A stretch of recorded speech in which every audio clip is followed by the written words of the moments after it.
League football. I can't see it. I cannot see it. Leeds right now, if I was a Leeds fan, I'd be going to that game thinking, correct, we're playing Chelsea at the right time, and we're playing Leeds at the wrong time. Yeah. That's how it feels right now. Big.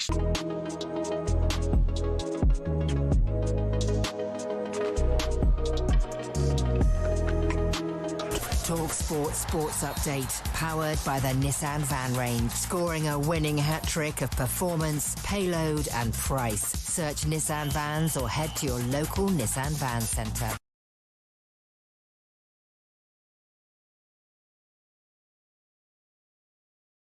A couple of big breaking stories this hour. First up, Baroness Karen Brady is stepping down as Vice Chair of West Ham after 16 years in the job. Our chief football correspondent is Alex Crook. Her legacy will be overseeing the controversial move from Upton Park to London Stadium. They have won a European trophy on her watch, that Conference League success a couple of years ago. But she's been a divisive character, hasn't she? Alongside David Sullivan, there have been big protests from West Ham fans.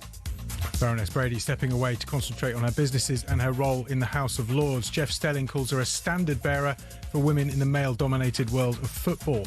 Meanwhile, Lawrence Okoli has failed a drug test ahead of his heavyweight fight with Tony Yoka in Paris this weekend. Queensberry Promotions say VADA informed them of Okoli's adverse finding and promise an update on the fight soon. talkSPORT boxing expert Spencer Oliver doesn't think it will go ahead. Yeah, very disappointing that there's been an adverse finding in Lawrence Okoli's VADA testing. Gutted really. I mean, it's difficult to comment on it until we know a little bit more about what he's actually fouled on, but yeah, very, very disappointing. Okoli's posted to say he looks forward to clearing his name. More on this coming up in the show with Jim and Simon. Now, Nuno Espirito Santo's told us West Ham are taking their survival fight day by day. That goalless draw at Palace leaves West Ham 2 points above the bottom three. The result relegates Wolves, though.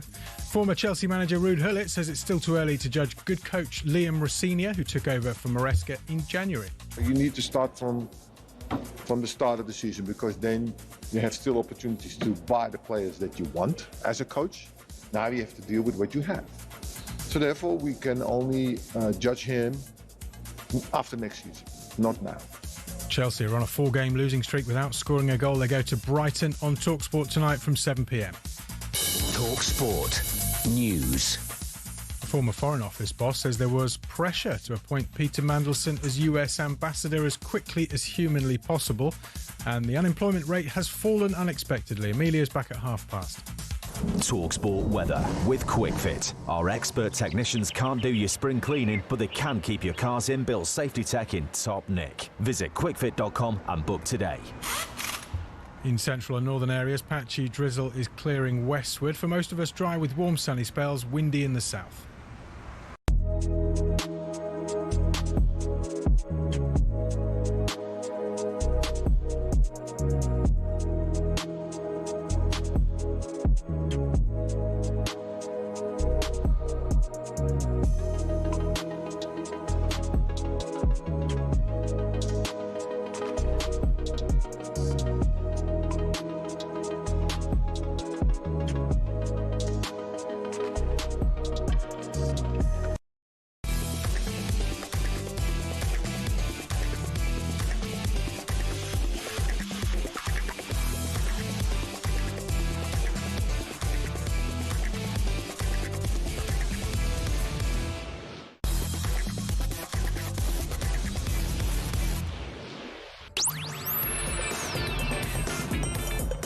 Good morning, everybody. You're listening to Jim White and Simon Jordan. We are live on talkSPORT. So, another boxing event thrown into absolute chaos as British heavyweight Lawrence Okoli returns an adverse finding in a VADA test.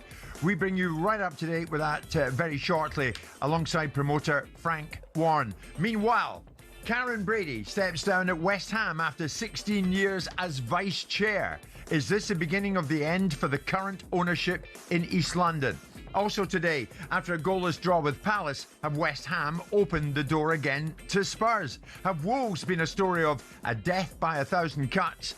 Is it strange for an owner to turn up for his club's relegation? And will Forest or Everton really allow themselves to be Crystal Palaced? It's Jim White and Simon Jordan. We are live in talkSPORT. 100% engagement. Jim White and Simon Jordan on talkSPORT.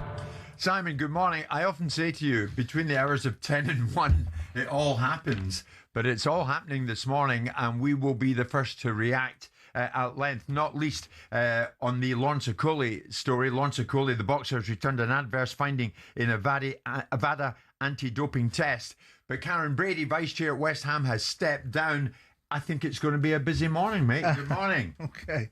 Good morning, mate. Here we go again. It seems that boxing is never far away from controversy, Simon, and this is another instance of that.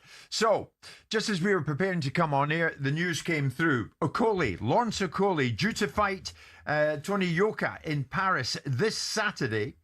He has returned an adverse finding in a VADA anti-doping test ahead of his heavyweight bout in Paris, as I say, with Yoka. The news came through about the failed test, and now, as far as I gather, in the background, there is a lot of scrambling going on to find a replacement in the days that are left for the fight against Yoka, so that the promotion can still go ahead in Paris. Promoter Frank Warren brought me right up to date with what has happened just in the last few moments. Well, we only made aware of this overnight, and obviously we didn't see it till this morning. But that's the situation, and we are looking at the moment to find a replacement opponent. That's where we're at. So Okoli fighting in Paris this weekend is now no longer happening, clearly. He's tested positive, and under that circumstances, he's immediately suspended, and obviously he'll have to deal with that at a hearing, when they convene a hearing for it. It's very, very, very unsatisfactory, but it is what it is, and we've got to get on with it and make sure we run a show, and that's what we're trying to do at the moment, and find an opponent for Tony Yoka. That's what I'm trying to do. I'm trying to find the British fighters to get in there. I take it, Frank, that Lawrence Okoli is somewhat devastated by this news. Oh, we're all devastated by it. Can't find an opponent, then we've got to consider postponing the show, and that's not fair on everybody. But it is what it is. He's disappointed. We're disappointed. You know, this is not what we want. That's why we get these guys tested, so that if there's anything untoward, it gets detected, and they've got to explain how the substance got into their system. Do you know the particular substance that we're talking about, Frank? Yes, I do, but I can't be going into that. Have you spoken to Okoli, Frank? No, I haven't. My son George is, so I understand, and that's where we are. So we'll see where we are. And Joe Gallagher's his trainer. I'll be speaking to Joe later. But the most important thing is at the moment is we deal with the problem, and the problem is finding an opponent. You know what's happened with him. He's definitely not fighting. So, you know, we're just looking to get the show on the road. That's the most important consideration for us at the moment, and for the other fighters. And Frank, while I appreciate you have a lot on your plate, regards Lawrence's possible defence, I take it he may go down the contamination route. I've got no idea. That's for him to explain. That's what these tests are for. You know, if fighters are tested positive, then the bottom line is they have to explain how it got into their system. And it's as simple as that. And that's for him and his legal team to work on and decide how they're going to approach it. That was Frank Warren. In the last few moments, Lawrence Okoli has posted this. Before anyone starts imagining the worst, following my bicep injury last year, I sustained an elbow injury on the same arm during this camp. I had a treatment on it, and now we are here. I truly hope that sense prevails. He says, I will, of course, be fully cooperating with all the relevant authorities, and I'm confident any investigation will clear my name. I won't be making any further comment at this time. Thank you for your support, and see you soon. Lawrence Okoli no longer fighting in Paris, Simon. What's your take on all of this? Well, it's surprising, isn't it? I mean, I realise his nickname was The Source, but that's probably not the association he wants. I mean, Lawrence Okoli and Joe Parker are probably two fighters that you wouldn't really have thought in your mind's eye would have come up with adverse findings, which in another word is failing a drugs test. I mean, I spoke to George Warren last night about something else, and he was looking forward to the event and talking about how many seats they'd sold and how good a fight he thought it potentially could be. So, you know, it's right on the horizon. I spoke to Joe Gallagher this morning and sent Joe a text message going, WTF, and he's like, I've just found out. So he's just as surprised, Joe Gallagher, Lawrence Okoli's trainer. So everyone's surprised and disappointed. And it'll be interesting now because I don't know whether it's the WBC's clean boxing campaign, it's a VADA voluntary test or it's a fight week test. I suspect it might well be the fight week test. But the fact of the matter is it's produced an adverse finding. Lawrence has given you an instantaneous assessment of how it could possibly have manifested itself. Yeah. And we will see. I mean, Joe Parker felt his were recreational drugs, so it's a whole different circumstances. Right. In this instance, this is an adverse finding for an anabolic, I suspect, of some shape or description. So it's upon Lawrence now to find his way through the governing body strict liability situation. Connor Benn managed to tap dance his way through it. So, I mean, Lawrence may well be able to do, but what we want to be able to understand is specifically and explicitly that if it is in his system, which it clearly is, to what extent and what is the specific, explicit and definitive reasons behind it. And then you can start making the judgments that, of course, the court of public opinion will already be making. Well, that's the thing, Simon. You're spot on. The court of public opinion will be out there deciding, oh, here we go again, boxing. And another adverse finding in a VADA anti-doping test. It could only be boxing.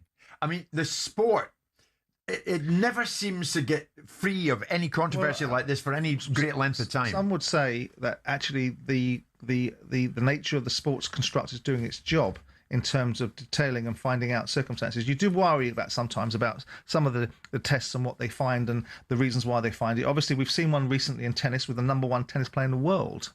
Yes. Yannick Sinner. Right. So it is not just unique to boxing. Of course, we see it in boxing, and we see it perhaps more because there's perhaps a different dynamic behind the fact that power and muscle mass is absolutely critical in boxing, and what can produce that is artificial supplements, which are outlawed. And there's such an inconsistency. You see about in-tournament, out-of-tournament substances. You saw Billy Joe Saunders was done 7-8 years ago for a substance that in one state he could use, in another state he couldn't. So there has to be some better continuity. I hope for Lawrence's sake that this is something he can clear up. And if it isn't, then he's going to have to reap the whirlwind of the consequences. It's disappointing because Lawrence, I mean, obviously we had Joe Gallagher on last week, sort of remonstrating or reprimanding myself and specifically Spencer about not mentioning Lawrence Okoli. He won't want anyone mentioning Lawrence Okoli at the moment, will he? Not in this context. This was supposed to be a breakout year for Lawrence in the heavyweight division, Simon. All of a sudden, the brakes are on. Well, he's already had his breakout because I think he's got himself into #1 in the WBC. So he's had his breakout. He just can't make out to get to a world title shot. And this was, and as well as Lawrence, this is hugely disappointing for Tony Yoka because he's fighting in his home country, in his hometown, with big expectations on him on the comeback trail. Very, very confident, as we saw when he was in the studio the other day, apparently looking very, very good in training. So he's on the other side of this. And good luck to Frank and George trying to find an opponent, because you're either going to get an opponent that no one's going to be particularly interested in. That's right. Or you're going to get someone that's hugely disadvantaged, or someone that might be disadvantageous to Tony Yoka. I mean, who's around, Simon, who could be fight ready? They can do it. I mean, listen, we just saw 18 months ago them, literally wheel in Martin Okoli to fight Joe Parker when Daniel Dubois had to step out of the fight with very short notice. Right. So it can be done, but it's less than ideal. And obviously, it's a ball ache for the event organisers because they've sold 10,000 tickets. And they've now got a fight card. They've got fighters on the undercard that need to be paid and need to earn their living, and so like most of these guys, they'll be working incredibly hard. So it's a difficult one for Frank and George. If anyone can pull it out of the fire, it's probably Frank Warren. But finding an opponent that wets people's whistles and preserves 8,000 or 10,000 seats in an auditorium might be difficult, but then again, it's Tony Yoka that's probably sold the tickets, with due respect to Lawrence, because Lawrence won't necessarily be a draw in Paris. Tony Yoka will, because of his credibility in that part of the world and his achievements of being in the Olympics. Right. And their expectation of him once upon a time of being a top fighter. Well, that's the breaking news at the moment. Lawrence Okoli has returned an adverse finding in a VADA anti-doping test ahead of the fight, as Simon says, in Paris this Saturday night with Tony Yoka. Both fighters were on this very show in recent days. So the A sample has brought this news about. Now they're waiting for the return of the B sample. If the B matches the A, then Okoli's got a bit of explaining to do. And he's saying, I will, of course, be cooperating fully with all the relevant authorities. I'm confident any investigation will clear my name. We await to find out who is going to replace Lawrence Okoli on Saturday night. As soon as we know, and we will know probably while we're on air, we'll bring you news that news first and fastest. In the meantime, Karen Brady, vice chair at West Ham, has stepped down at the football club after something like 16 years in that very position.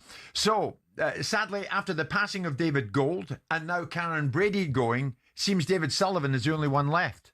So what now? We'll look at that next. It's 10:15.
Everton. They've won just one of their last 15 Premier League home games against Liverpool.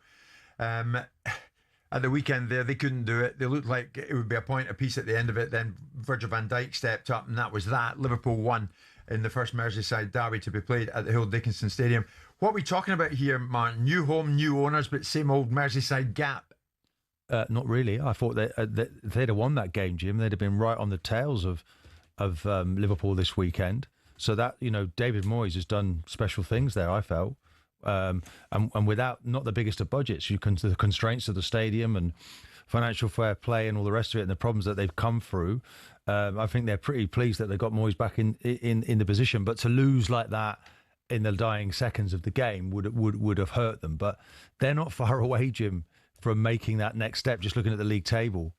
Trying to get it up on my pad here, but look, they're 37 points. Yeah, going into the game, I know they're on 55 now, but they could have closed that gap considerably, and Moyes would have been thinking, we want Europe.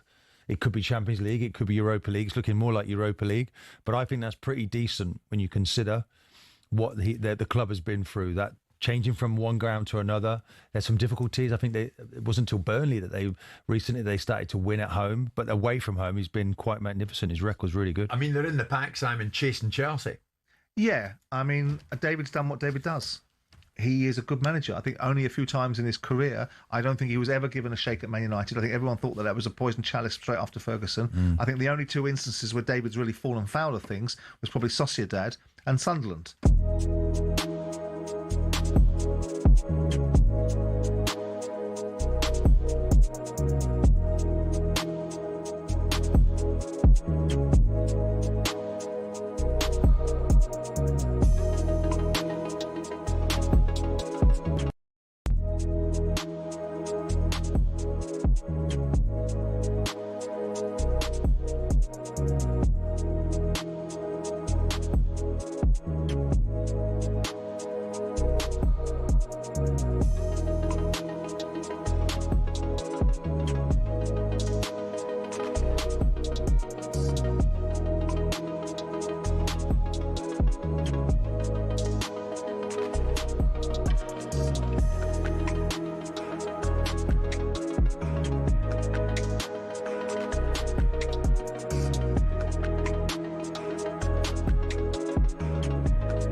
Good morning, everybody. Busy Tuesday morning, Tuesday, April the 21st. It's Jim White and it's Simon Jordan. We're live in talkSPORT. Just to re-emphasise that breaking boxing news, Lawrence Okoli has returned an adverse finding in a Nevada anti-doping test ahead of his heavyweight bout with Tony Yoka in Paris this weekend. He no longer fights. Frank Warren, who's promoting the event, was with me a short time ago, speaking to me for the show this morning, saying they're now going flat out trying to find a replacement in the time that is left. But they will do that, even though the clock is ticking, as it always does. But the clock has ticked for Karen Brady. It's time up for Karen Brady at West Ham United. Matt Lawton in the Times reports that Karen Brady is stepping down at West Ham after 16 years as vice chair. The big question coming out of this now, is this the beginning of the end for the current ownership in East London? Brady first began considering leaving in January, and according to Matt in the Times, it was clear she was going by the middle of February. Her last day in the office has already been and gone. That was Wednesday, April the 15th, and all the goodbyes apparently have been said. Karen Brady says this as she departs: "It's been a privilege to work alongside the board, management, players, staff and fans at West Ham United. Together we have achieved remarkable milestones, but the highlight for me will always be lifting the UEFA Europa Conference League trophy, a moment that will stay with me forever. I am deeply grateful for the relationships, challenges and opportunities that have shaped my time at the club." Simon, in her 16 years as vice chair, and you know Karen. I do, yeah. Baroness Brady led the negotiations to secure the club's move to the London Stadium, overseeing and driving the process that delivered the transition to a 62,500 capacity stadium. Under her leadership, West Ham built a season ticket base of more than 50,000 supporters, the club tells us, and now regularly records attendances amongst the highest in world football, reinforcing the club's standing both globally and within the Premier League. That move to the London Stadium, though, still remains an extremely controversial one in the eyes of those fans, in spite of what the club statement is saying there. Yeah, I mean, Karen was with David Sullivan and David Gold for a long time. She was with them at Birmingham. You know, she moved across from the newspaper group that they were involved in because she was very capable of doing certain things there, and moved into being the chief executive at Birmingham. And she's an enforcer, Karen. She's a very strong character.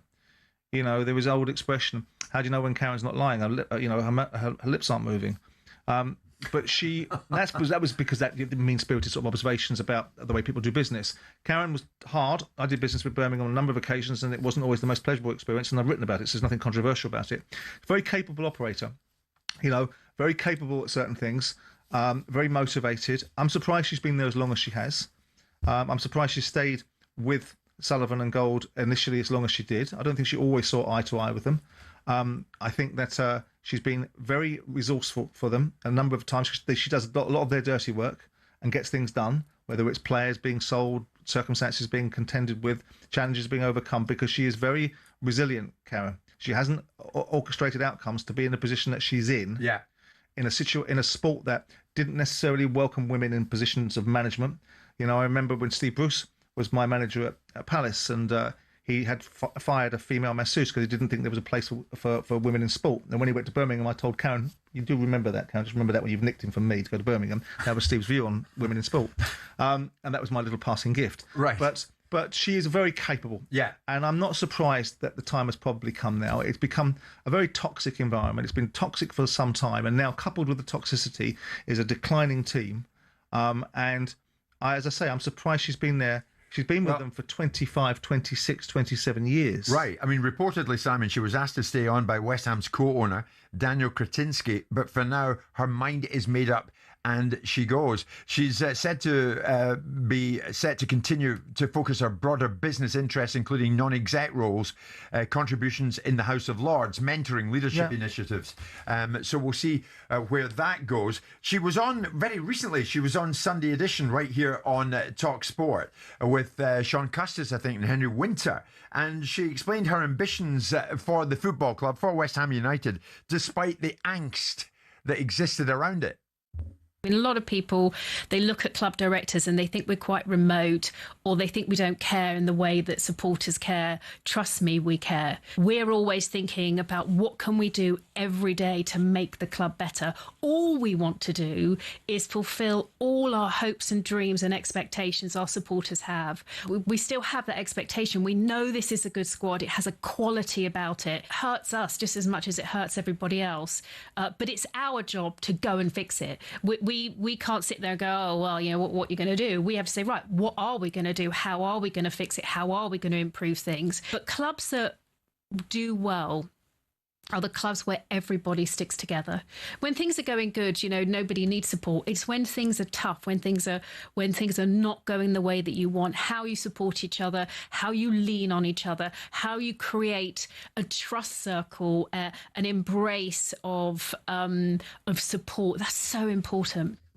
That's when that was when she was speaking at the start of the season, and of course West Ham now 1-8 and 33 and lie fourth from the foot. Yeah. So you know, obviously they have their own challenges there. David Sullivan. I tried to get a word with Sullivan just before we came on air, Simon. The fella's unwell this morning, so we send you our best, David. Karen has been an exceptional leader, he says, and a key figure in the club's development over the years. We wish her every success in future endeavours and thank her for her outstanding contribution over the last 16 years. So Karen Brady has gone with the passing of David Gold. Yeah. Now Karen is going. Sullivan's left. What's on the horizon here? If they survive in the Premier League, do you think? I mean, you always say every club's up for sale. This one definitely must be. I don't know, and I don't think that Karen is a shareholder. So from an equity point of view, the equity position remains as it was. David Sullivan's got about 38%, the Gold family have got about 25%, and Krasensky's got about 30%, and there's another 10% floating around. And maybe Karen's in the mix for that. I don't know if she is or she isn't. I mean, there's this. Do you remember the old Spitting Image skit where Margaret Thatcher used to send in Norma Tebbit as his enforcer? And that's what David did with Karen, the other way round, because Karen doesn't blink. Don't blink. She'll say one thing and do another. But she was always someone that you knew you had to deal with in a certain way. But I mean, in an industry where she was a groundbreaker, and when there's lots of people that didn't like Karen, lots of people that admired her. I fall into the category of both. At times I didn't like what she did, and at other times I admired her because I think she's. What didn't you like? Well, Well, she works with David Sullivan. That's one of the reasons. But also, there's a disingenuity about dealing with those guys. What's up is down, what's black is white. What you say and what you agree is not what ends up being the construct of a deal. But that's business, you know that. Well, yeah, there's a way of doing business. Yeah. And it's not the way I do business. And it's not something that I've not written about, so it's nothing controversial. There's nothing anyone can get all up in their arms about it because I've written about it. But she's a very strong character. Hence the reason she's in the House of Lords. Hence the reason she's got relationships with Alan Sugar and did the Apprentice and orchestrated certain outcomes for herself. Her father was someone I liked quite a lot, Terry. I think that she'll be missed by them. Now, what does that mean to West Ham? I don't know. I mean, why would Sullivan now? The worst time he can sell West Ham is now, because the value of West Ham potentially, if they drop out of the Premier League, has just dropped through the floor. Mm. So if they stay up. Again, it still has its same challenges. But I'm David Sullivan. With due respect to him, whatever else he's got going on in his life, I think there's some other challenges in aspects of his life. What is the point of being West Ham chairman? I mean, you do it because you want to be successful. You do it because you want it to be a reflection of your ambitions. And you do it because you love the sport and you love the football club. And in fairness to Sullivan, I think there's a lot of that is true. But they don't love him in return. They loathe him. And that's unfair, but it's the truth. So why would you continue to stay there? With that, your life is worth living. Yeah. I know he's getting to a point where he's in his late 70s, and perhaps it's water off a duck's back, and he has got the hide of a rhino, David.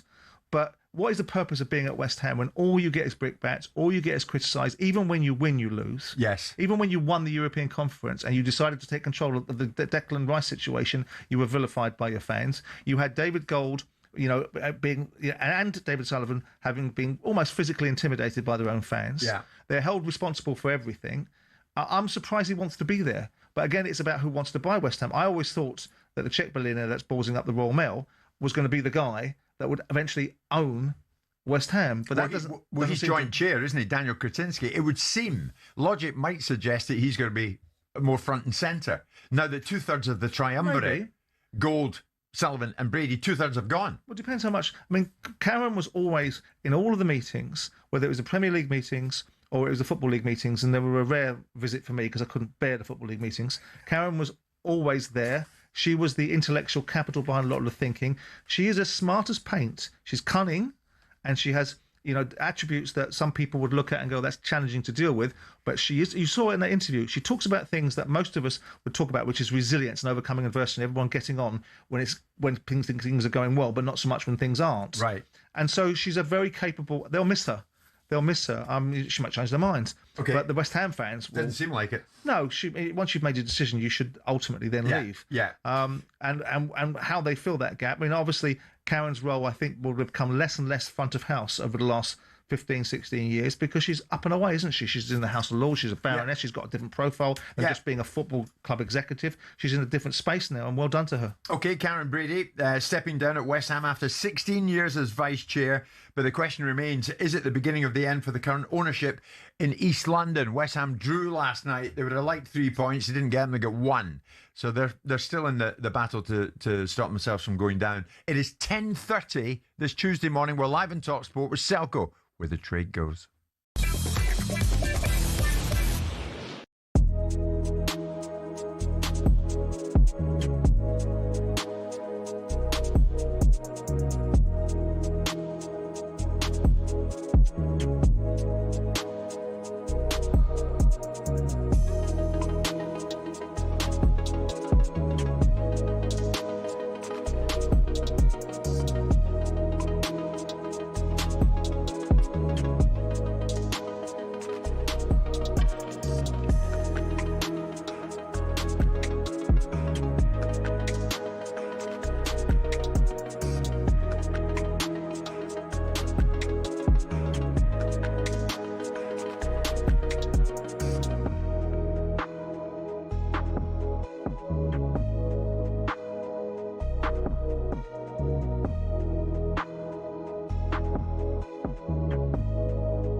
What about Forest? Last four of a European competition, and they moved 5 points clear of the drop zone with that come-from-behind win against Burnley. But, of course, all the headlines are Morgan Gibbs-White.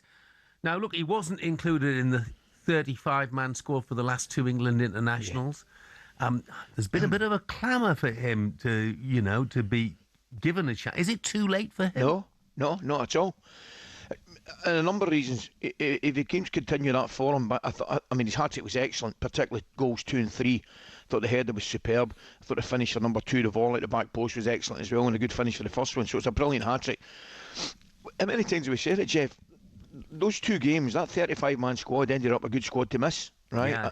Yeah. It really did, because the games, and there was nothing in any of the games where you'd think, oh, he's done himself a lot of good. He's done himself, you know what I mean? Because in terms of the final squad for the Americas, I looked at it, I think there's 3 or 4 players actually in the squad have done themselves more damage than good. So, in answer to your question, Gibbs-White, no, I genuinely don't think it is too late. And I understand the clamour, not just from some of the Forest fans, for him to be in that squad. Do you think he will be? If I was going to be brutal. As Premier League relegation goes down to the wire for the first time in a while, talkSPORT's Danny Murphy expected more from Nuno's West Ham at Palace. They were on the back foot the whole second half. They looked leggy, which was unbelievable. I thought he made substitutions too late. What does the Hammers' goalless draw do for the relegation battle? Maths isn't Ali or Jeff's strong suit, so here's Steve from Coral on the odds to go down. 4-5 Tottenham, 6-4 West Ham. We think it's a straight shootout. 8-1 Nottingham Forest. Leeds look safe at 33-1. So, yeah, I heard you saying earlier, was it a good result for Tottenham, a good result for West Ham? And I get it when you said it's kind of, a bit of both. That draw relegates Wolves mathematically. Their interim chairman, Nathan Shee, says the fans deserve better. Now, former Chelsea boss Ruud Gullit says it's still too early to judge Liam Rosenior. He's a good coach. The thing is only that, does he has any impact on new players now in the next season? Look, just give him, he just came half season. Half season is always a risk for any coach. Gullit says Rosenior can only be judged after a full season in charge. Chelsea look to arrest their 4-game goalless losing streak at Brighton tonight. Brighton versus Chelsea is live on talkSPORT from 7 p.m.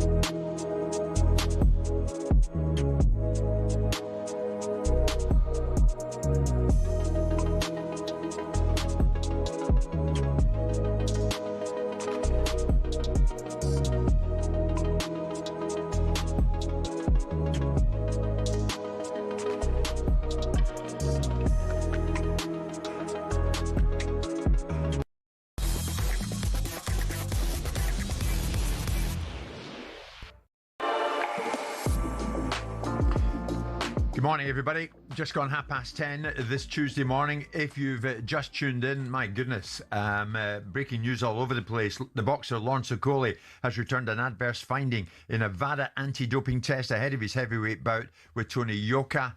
He's now under investigation regards that. They await the B sample. In the meantime, they await an announcement as to who is going to replace Lawrence Okoli and fight Yoka in Paris on Saturday night. As well as that, in the world of football, Baroness Karen Brady is stepping down at West Ham United after 16 years as vice chair. So what with the passing of David Gold, now Karen Brady is going, David Sullivan last man standing. It remains to be seen what happens with the club thereafter. We know what happened with the club last night. They were at Selhurst Park, Simon's old stamping ground, and they played Crystal Palace. It was a goalless draw. But how should this be viewed? A precious point for the Hammers, judging where they are, of course, or have they opened the door again to Tottenham Hotspur? This was Nuno on the relegation race. We go day by day. Always looking to players to improve. And the next one is Everton. It's a tough one. There are no easy games in this league, so we don't look at that. We look at our opponent ahead. The next one is Everton. Let's prepare well. Simon, what is it for them? Is it a precious point? Is that how they should look at it this morning, considering the predicament they're in? Or have they opened the door again to Tottenham Hotspur? My nose tells me, for what it's worth, that they've missed an opportunity. I expected West Ham to be at it last night and to really put Palace to the sword, not because I wanted my old team to lose, but because I felt that Palace have got bigger fish to fry somewhere else and might not be quite at it at the level that West Ham, because West Ham's need is greater. I think they've missed an opportunity. I felt that over the weekend, if Spurs were to get nothing out of the game against Brighton and the other two sides around them, Forest and West Ham, were to win, then Spurs were doomed. They've got a point. West Ham didn't win. And I think if Spurs, for me, Spurs' whole season rests tomorrow night.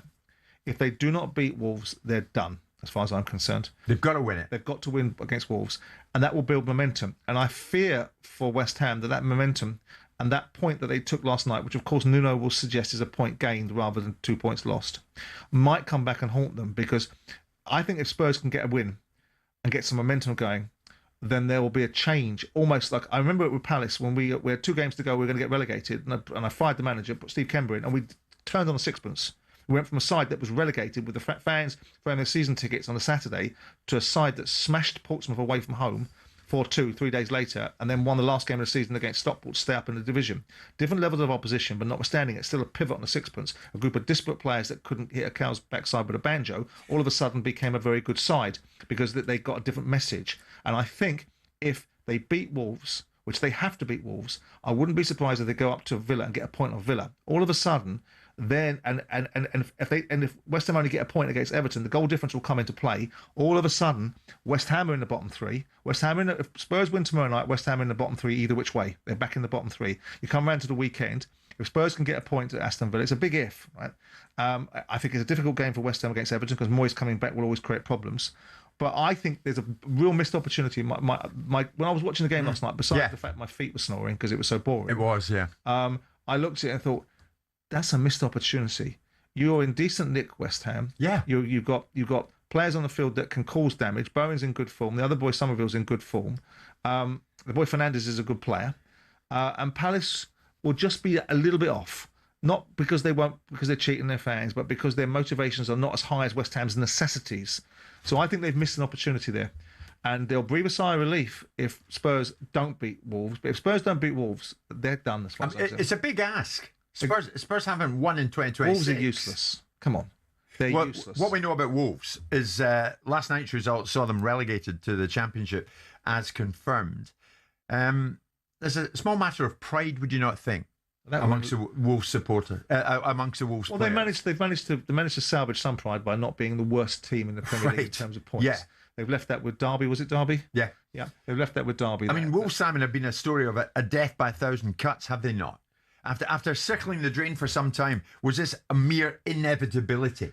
Yeah, I mean, if you dance with the devil long enough, you're eventually going to get the 3 prongs somewhere, and they have now got them because there was this perception or reality that Fosan had stopped investing in the club. They were recouping as much as they possibly could. Some of it may well be true, but a lot of it's to do with PSR. Yeah. And here they are now. They salvaged themselves with Vitor Pereira coming in last year and salvaging them and taking them away from the challenges they had. They're now back in the mix and they're gone.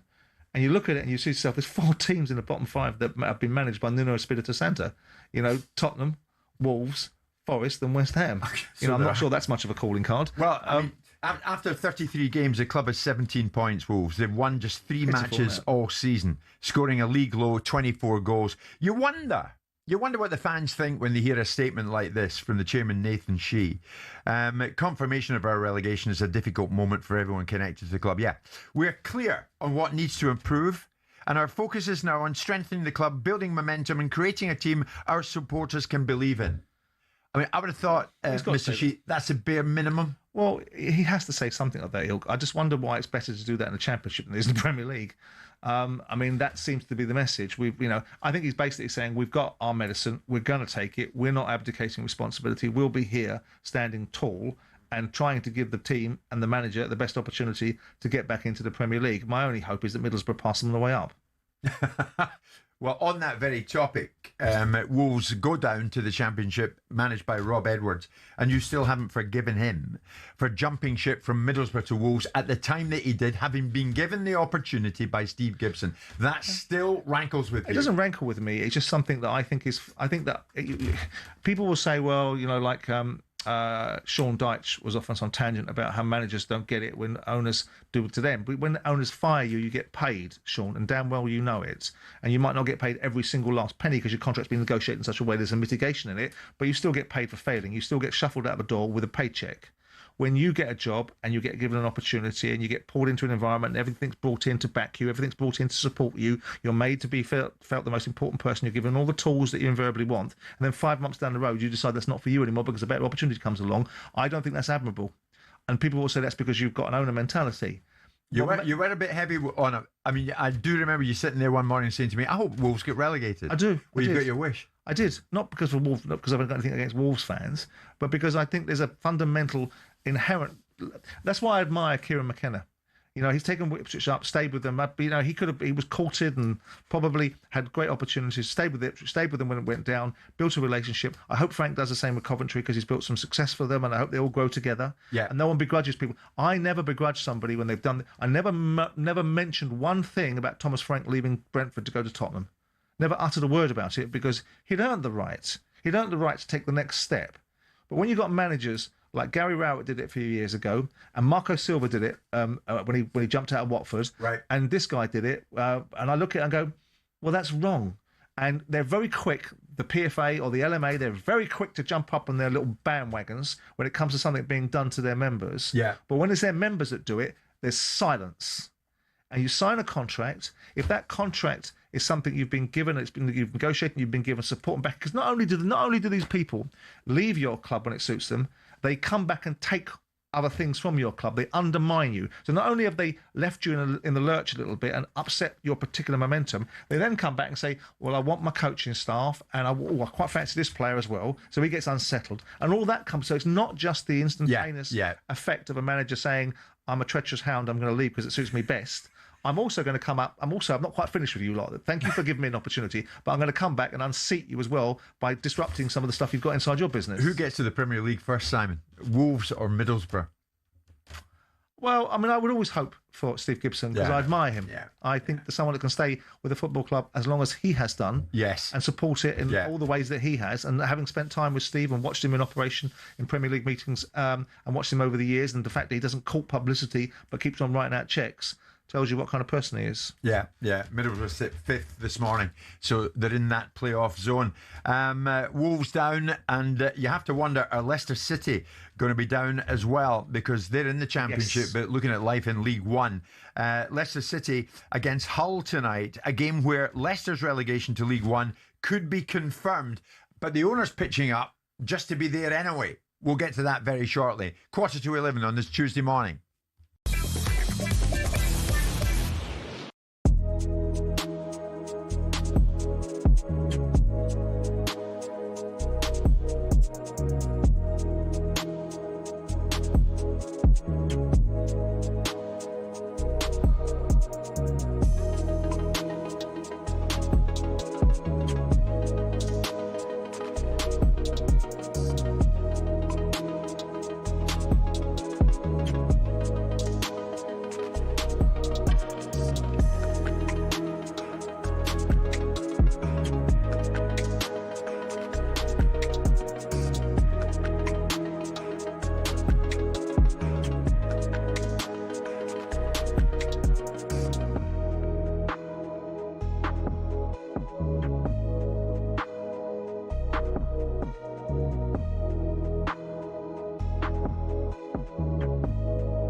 So what's going on at Newcastle United? Newcastle made it 3 defeats in a row, 8 losses in the last 11. They were beaten 2-1 at home to Bournemouth.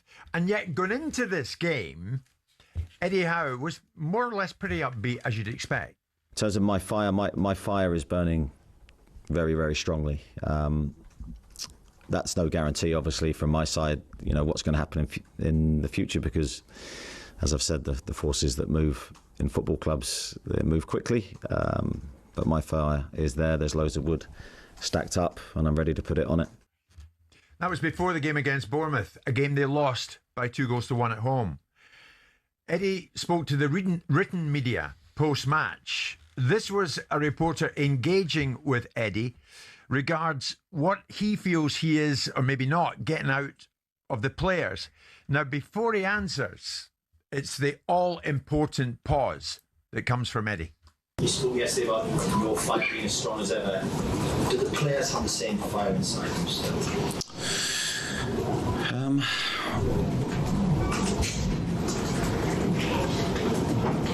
Yeah, I mean, I'm hesitating because I'm speaking on behalf of other people, and that's very difficult to do.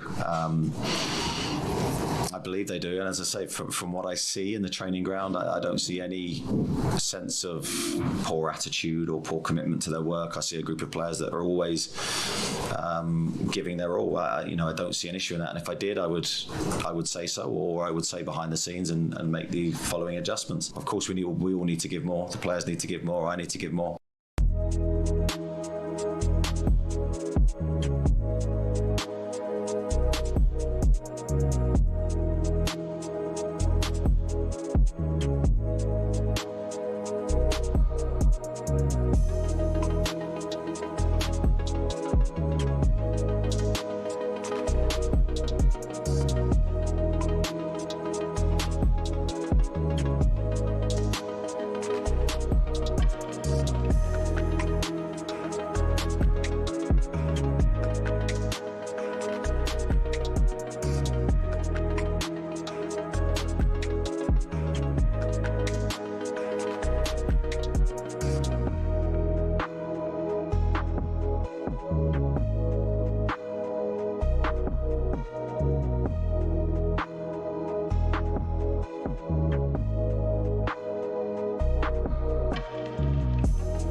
Good morning, everybody.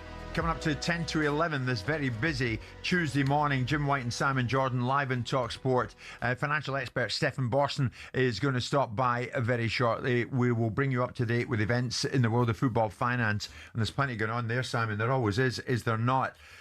Plenty on the minds of Leicester City fans. Leicester City, 5,000 to 1. And they won the Premier League, goodness me, 10 years ago. And now 10 years on, they're looking at life in League One.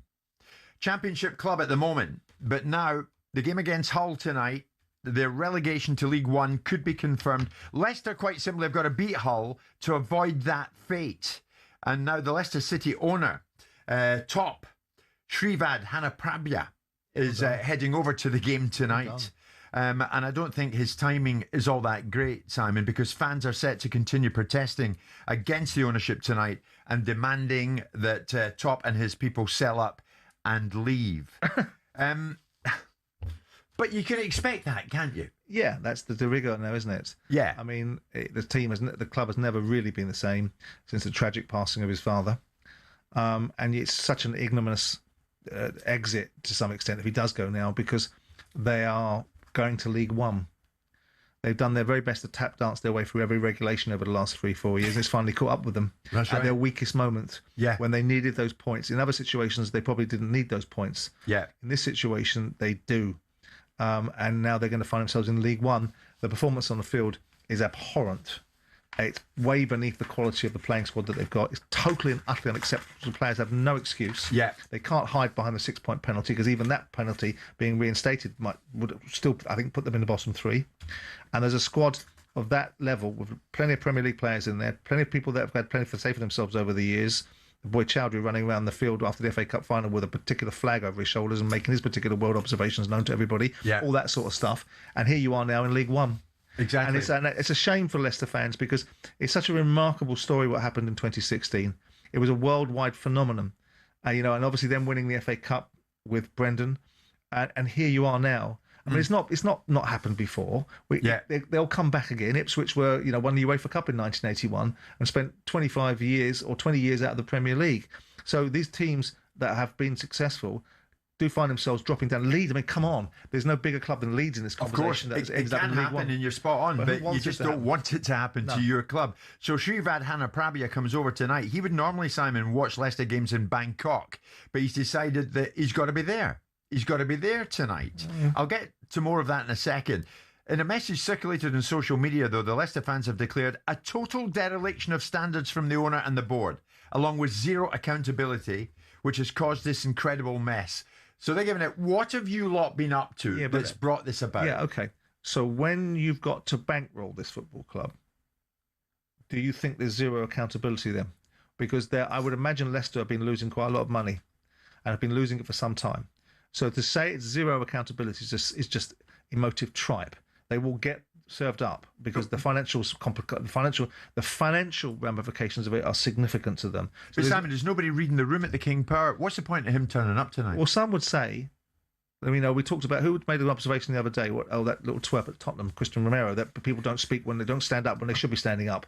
These guys are standing up. They're making themselves visible at a moment when the club's at its weakest. Some would say you're either foolish and you're not reading the room and you really shouldn't be there, or you're actually trying to say to people, I know we got it wrong, and I'm standing up, I'm standing in front of the fire, and we're going to get it right, we're going to rebuild the club. Do you think that's what he's doing? He's fronting up and he's facing the music? Not really. I think that this is a disaster for Leicester. There's no real reason for them to be in this situation.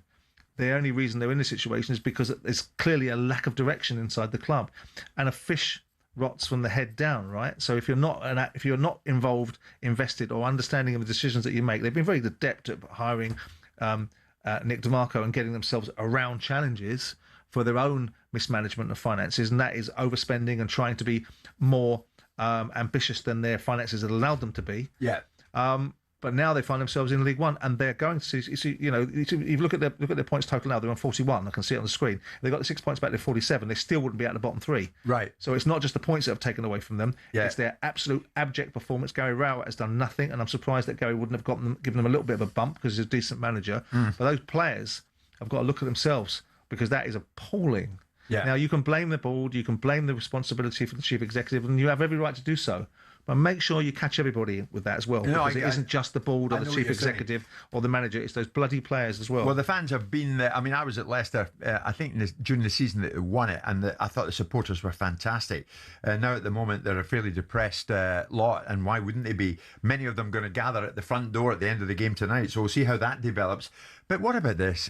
Again, and I ask you, is nobody reading the room at the King Power? 24 hours before their potential relegation to League One, the club then posts on social media, "We'll mark the 10-year anniversary of our 2016 Premier League title with a charity match to raise funds through the Vishai Shrivadhana Hanaprabha Foundation. 5,000 to 1. 30th of May. Tickets on sale now." I don't think there'll be a big uplift for that.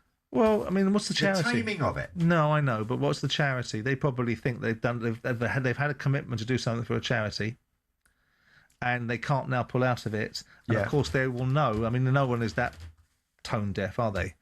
Tin-eared to realise that this is not going to be received very well. But it's going to be received even worse for the charity that were hoping perhaps to raise some money through this transaction. That's a fair point. So that's probably the reasons why. Simon, you and I have been joined by Tom, who's a big Leicester fan, who's called in. Tom, we're going to take your call, mate. Good morning.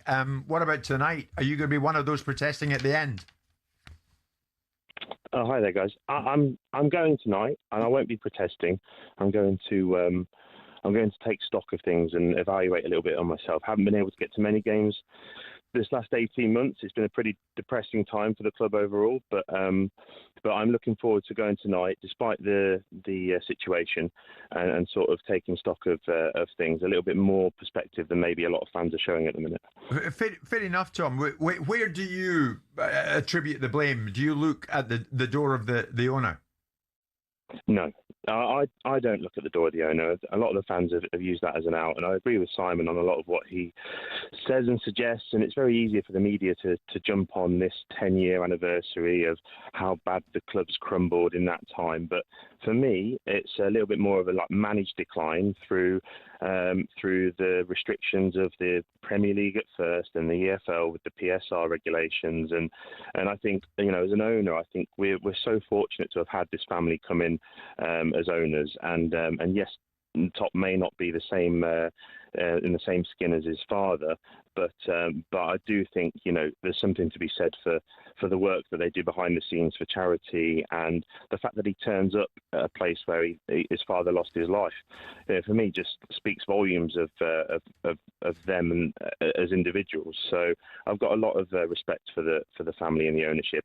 The people that are running the club are a little bit less so. Tom, that's a very fair call. Well, it's a very philosophical call. Thank you very much for your time. Of course, and it's very pleasing to hear a fan have an objective frame of mind. I think that he'll be in the minority. And of course, there's always the flip side of whoever's running the club has been appointed by those that own the club. So they're a reflection of their wishes. It's a shame. I think West Ham can rebuild, Leicester can rebuild and create a better outcome, and get rid of this dross that's clearly there, that's dragged them down inside the playing department. Decide whether Gary Rowett is worthy of another spin of the wheel to get them out of League One, and rebuild again and clear up. But the way they ran their finances, I remember 2, 3, 4 years ago, there was an announcement that they weren't investing in any players. They were going to invest all their money in the training ground. And that always felt a bit strange, because I don't think the two things should be mutually exclusive. Yeah. I think you should be doing things in tandem. It's a simultaneous situation. You build your training ground to recruit your young players, but you also buy your top players to keep you in the position that you're in. And all those guys that have gone through, when Leicester won the Premier League, their reward was all their players left. The only person that stayed was our mate Jamie Vardy. Other than that, Danny Drinkwater, Mahrez, Kante, everybody went. Yeah. And the team, was broken up before it got really an opportunity to form itself into an even more formidable circumstance. Yeah. Obviously, Brendan came in and won the FA Cup with them, which was a significant achievement. But what happened then? Maddison goes, everybody goes. Yeah. And that's the way that these clubs exist. But for them, as much as you want to be pragmatic and philosophical, and I think you can be critical without being hysterical, the ownership has let themselves down and probably let the fans down, and Leicester shouldn't be in League One. Yeah. I'm not suggesting they should ever win the Premier League again. I'm not suggesting they had a God-given right to be in the Premier League, but they don't merit, really. They do because they're there now. But if they had been running it slightly better and thinking slightly more pragmatically and thinking more about the outcomes on the field and seemingly trying to avoid themselves being sanctioned for their bad running off the field, they would still be in the Championship, and whatever that means. Okay, Simon, here's one for you as we return the other side of 11 o'clock. Are Nottingham Forest and Everton about to be Crystal Palace? You'll get what I mean when I return to you. It's 11 o'clock.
Of course, you've been working hard for once, and have worked out how many points City and Arsenal will I've got it all finish on. sorted. Just to clarify, put everybody's mind at rest. City next game, Burnley 3 points, Everton away a point.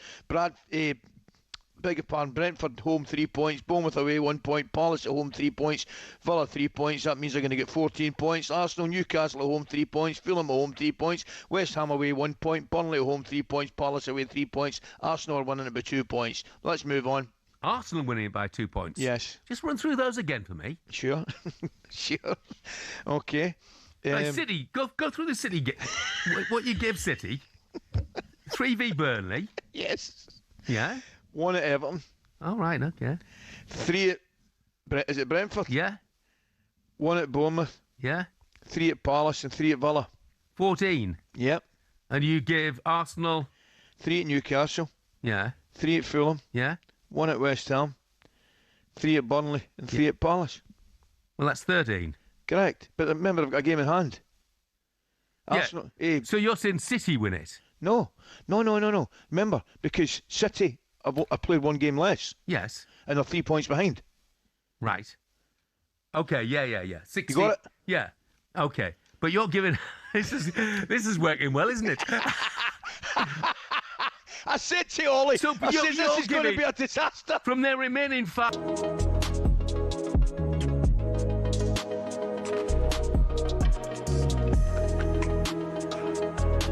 talkSPORT Sports Update, powered by the Nissan Van range, supporting van owners to get the job done. Search Nissan Vans or head to your local Nissan Van Centre. With your headlines at 11:02, I'm Nick Ellaby. Good morning. Lawrence Okoli is pointing to treatment for an elbow injury as a possible explanation for failing a drugs test. Okoli's planned heavyweight fight with Tony Yoka in Paris this Saturday has been thrown into chaos. White and Jordan spoke to his devastated promoter, Frank Warren. Well, we only made aware of this overnight, and obviously we didn't see it till this morning. But that's the situation, and we are looking at the moment to find a replacement opponent. That's where we're at. Frank says he hasn't spoken to Okoli yet. The Times reports the banned substance is something called GHRP2 and it's M8 metabolite, which can increase muscle mass and improve recovery whilst being difficult to detect. Okoli says he's confident of clearing his name. Baroness Karen Brady's left her role as Vice Chair of West Ham to focus on her businesses and role in the House of Lords. Former Crystal Palace Chairman Simon Jordan calls Brady tough for staying at West Ham for 16 years. I'm surprised she stayed with Sullivan and Gold initially as long as she did. I don't think she always saw eye to eye with them. I think that she's been very resourceful for them. A number of times she does a lot of their dirty work and gets things done. Baroness Brady says lifting the Conference League trophy in 2023 will stay with her forever. Jeff Stelling says she's a standard bearer for women in the male-dominated world of football. And former Chelsea boss Ruud Gullit thinks it's still too early to judge good coach Liam Rosenior, and he needs 1 whole full season in charge. Chelsea are on a goalless 4-match losing streak. They go to Brighton live on talkSPORT from 7 p.m. Meanwhile, to avoid dropping into League One, Leicester have to win tonight at home to Hull City. That's live on talkSPORT 2 later. talkSPORT News. Downing Street had a dismissive approach to the process of vetting Peter Mandelson, according to an ex-Foreign Office boss, and the government's announcing plans to try and cut our electricity bills. Amelia's got more at past. talkSPORT weather with QuickFit. The season's changing, so get your car's shim pads and studs checked for spring with a free vehicle safety check. Book in centre or at quickfit.com today. In central and northern areas, patchy drizzle clearing westward. For most of us, dry with warm sunny spells, windy in the south.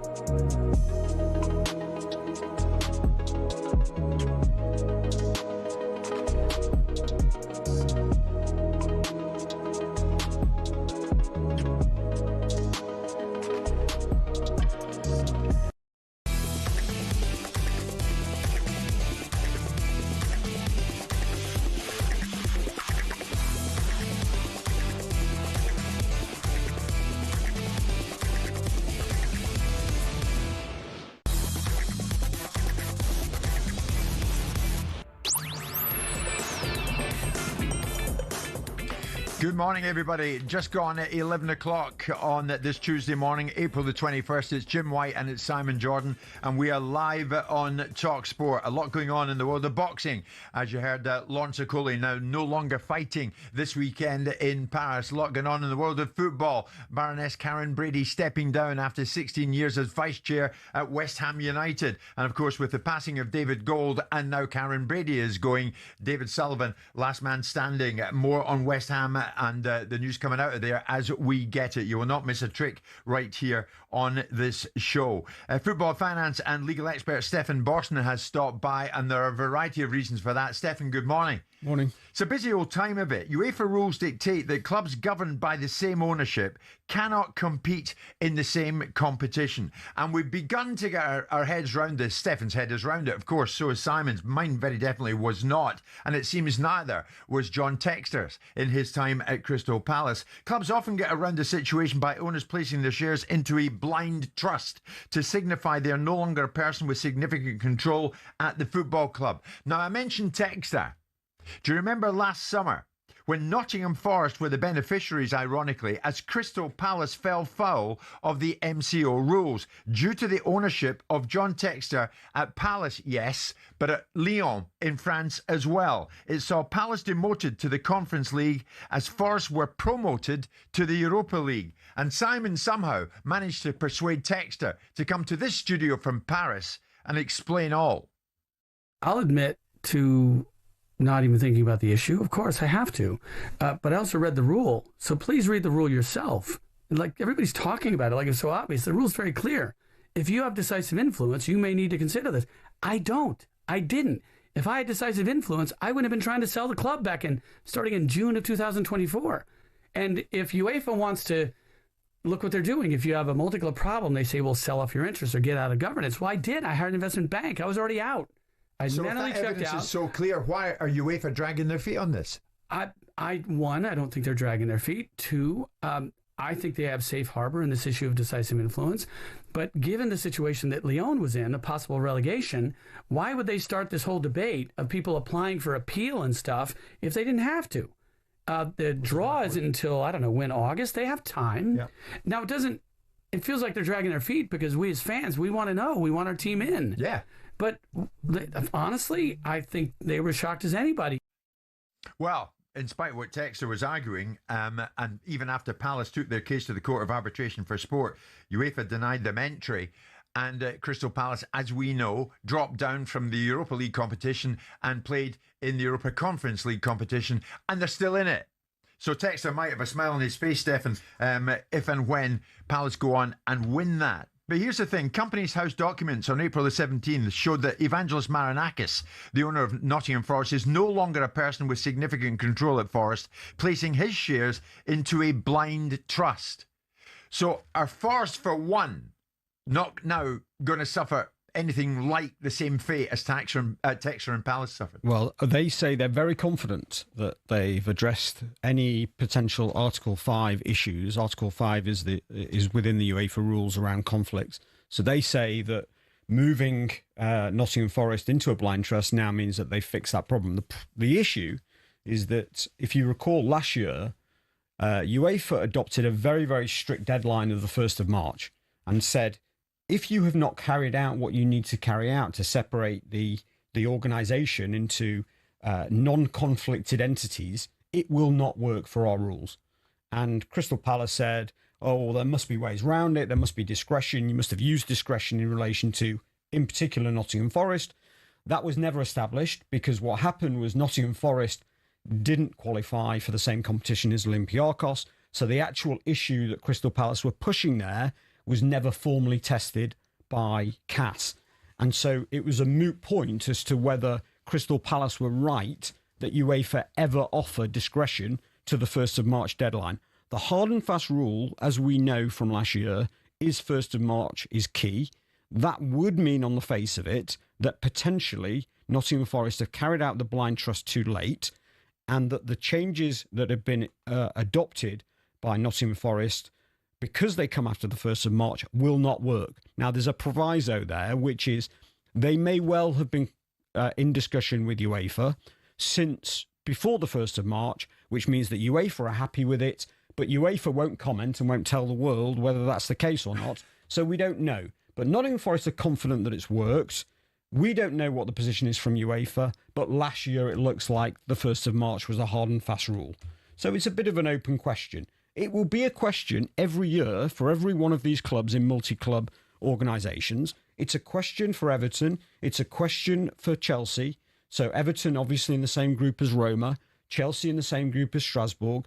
You would have expected, particularly in the Chelsea situation, for there to be no debate over which team is going to be in the higher competition or whether they're going to be in the same competition. Actually, as things have sort of evolved, these may become bigger issues as we get to the end of the season, because there's no sign that Chelsea have addressed the blind trust issue, and there's no sign that Everton have addressed it in a blind trust manner either. So we might find that this issue is not just Nottingham Forest, but could also occur at Everton and Chelsea. I mean, isn't this blind trust situation something of a farce, Simon, anyway? Yeah, well, it is and it isn't, isn't it? Because the idea was never... a lot of these rules have been drafted in such antiquated times that the circumstances have overtaken them, ownership models have overtaken them, people's direction of travel inside football have overtaken the rules, and more sophisticated thinking needs to be deployed. I don't know what you think, Stefano. I've never been massively concerned about multi-club ownership. Yeah, I mean, you see, I think we should just take a step back. What is it trying to protect? I mean, are we really saying that we can't trust any multi-club organisation not to interfere with the game on the pitch? Are we really saying that a multi-club is going to tell one team to win versus another?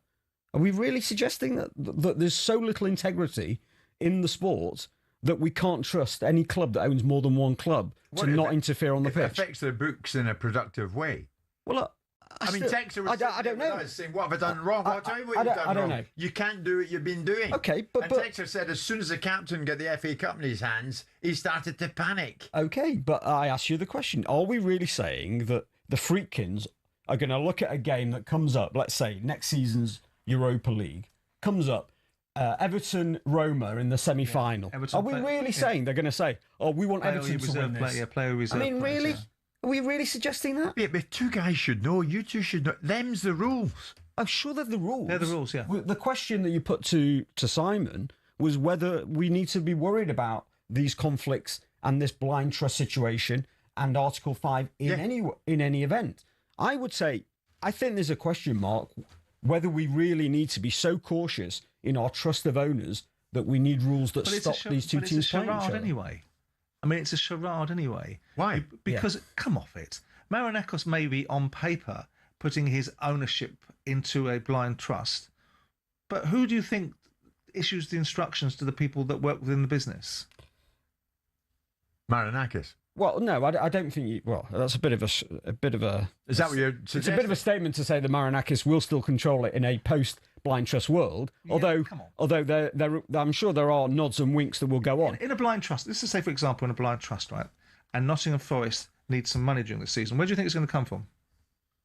Well, that all has to be arranged in advance of the blind trust. They will not have the flexibility... But some eventuality that wasn't, something that happens that wasn't necessarily planned for. Yeah. We see clubs all the time, Steph, and you tell us clubs get in and around rules and work them to their own advantage. The blind trust, like Chelsea, selling hotels to themselves, selling women's teams to themselves. The blind trust rules are actually quite stringent. Fully in control. So they are stringent. Again, your point is well made. So the actual requirements for anything unique would have already been planned for. Yeah, because they're not planned for with Marinakos. So Marinakos would be saying to them, "I tell you what, before I step into this blind trust, I'm going to make sure you've got a revolving facility of 200 million quid if you ever need it."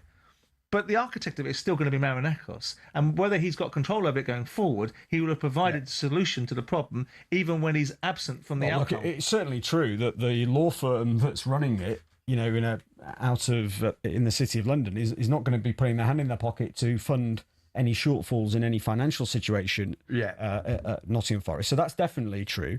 But I haven't got the full list of things that are agreed as part of the blind trust in front of me, but they're not allowed to trade between themselves. They're not allowed to loan players. They're not allowed to sell players. Yep. There's a whole load of extensive list of rules that are put in place. So it's not as much of a fabrication as you might think. it is a real separation of the management of the club. But Simon's also right that clearly in preparation of going into a blind trust, you need to make sure that you've got things planned such that the club can run independently through that year. Forest fans, Stefan, just to finish on this, shouldn't be over worried about the sensitivity, the time sensitivity of this. And Everton fans shouldn't be over bothered either. Well, I think you have to trust, certainly on the Everton side, I think the Friedkin group has earned the right to be trusted that they've got it under control. They've said they've got it under control. Okay. They should be trusted that they have. Everton and they've built up the goodwill. They've done a fantastic job so far. Yeah. I think you have to trust that they've got it under control. I think Nottingham Forest said they had it under control last season. We never knew whether they really did. They've said they've got it under control this season. We don't know because UEFA won't confirm it. But I would also just, a little bit of caution. Crystal Palace had a lot of confidence last year that they were completely fine. They said it in multiple articles from April through to June, and they were not fine. And they weren't. Texter was saying to us, it's going to be fine, and it wasn't fine. I mean, interesting, Forest have got a KC on their board, haven't they? Yeah. Yeah, Nicholas Randolph. Relegation, is it heading towards the courts? And we'll talk Chelsea next. We're going to get into that in a big way. Stay with us. Stefan with us live on talkSPORT.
Tottenham under De Zerbi, a new lease of life. Can they go on and win all 5 remaining games? Yeah, says De Zerbi. I think we can win 5 games in a row. Not to be arrogant, because I'm not arrogant now, especially now. But we have the qualities enough to fight and to win games in a row. They have to listen to me. I'm proud for their performance. They have to be stronger and to be focused just on Wolverhampton game and to come in training ground on Monday afternoon with a smile, because otherwise they go home immediately. We are lucky because we are working in a big club, a big stadium. We are working in Premier League. We have the qualities, the right qualities to win the game. So we have to be positive, because I don't like the people who cried, who thinks in negative way. Oof. You don't really want to get in the wrong side of him, do you? Spurs, I've got Wolves away, Villa away, Leeds at home, Chelsea away, Everton at home. He says they can win all 5, Simon. Can. I doubt whether they will. I mean, we can all do things, can't we? But whether we ultimately achieve them is a different matter. He is setting up his stall to try and achieve what he's been brought in to achieve.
It's Jim White, Simon Jordan and Stephen Borson. We are live on talkSPORT.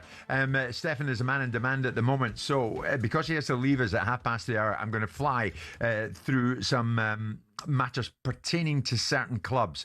So bear with us. If your club comes up, then listen in, because it's vitally important as to what may or may not happen regards your club from a financial viewpoint. Stephen, earlier this month, Leicester lost their appeal against the 6-point deduction for breaching EFL financial rules. Last week, West Brom were charged for PSR, with uncertainty over, if proven guilty, points deductions to be applied this season.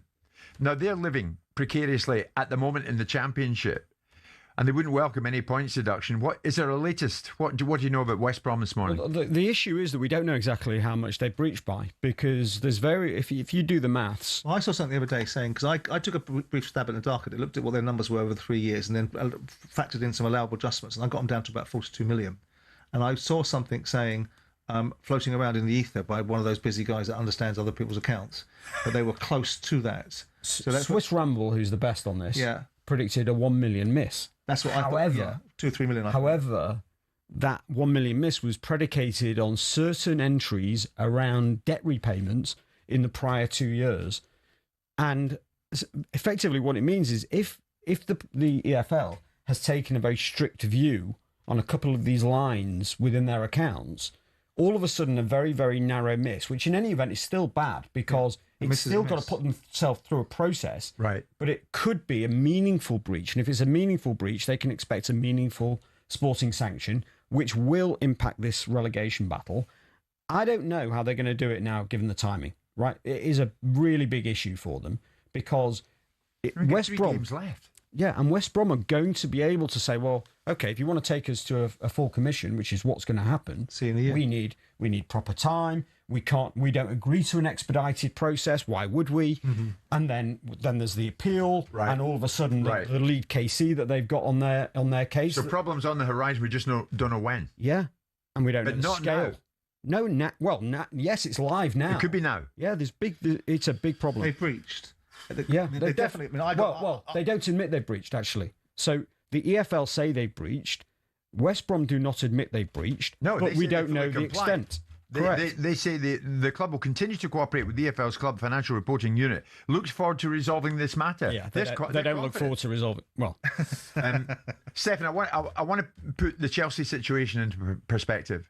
Simon and I touched on this yesterday, but there are alarm bells ringing if they miss out on Champions League football, Chelsea. But more than that, if they miss out in Europe. Now, they produced the biggest loss ever in Premier League history. 262 million for 24-25. Tell me about the damage that could be inflicted on them if it results in no Champions League football, if it results in no European football at all. Yeah, the Champions League thing is obviously a very, very significant issue for a club with their cost base and with their losses and their run rate losses. And they are telling everybody that is asking that they are operationally profitable right now, whatever that means. It seems to me that it can only mean that you have to strip out all of the player amortization, which is about 260 million quid this year.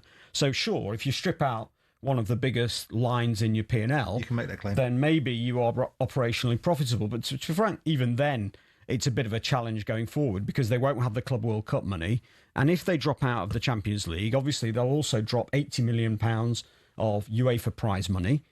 It might be mitigated by a Europa Cup, maybe a Europa Cup final, which will give them... Spurs got 35 last year, so maybe 40. Can they still sell out the stadium in the Europa? Yeah, probably pretty close. So they'll probably still do 100 million quid match day if they're in Europe. The big issue they're going to have is if they fall into the conference. They've got a very, very challenging situation with the settlement agreement that they agreed with UEFA if they're not in the Champions League. And that is a settlement agreement that I just speculate right now. And Chelsea fans love my speculating because they say I'm always wrong. So hopefully I'm always wrong on this one as well for them. But I think there is a chance that if they fall into the Conference League, or maybe even in the Europa, that they take the decision to breach the settlement agreement and to take a ban in the way that Juventus did in 2023.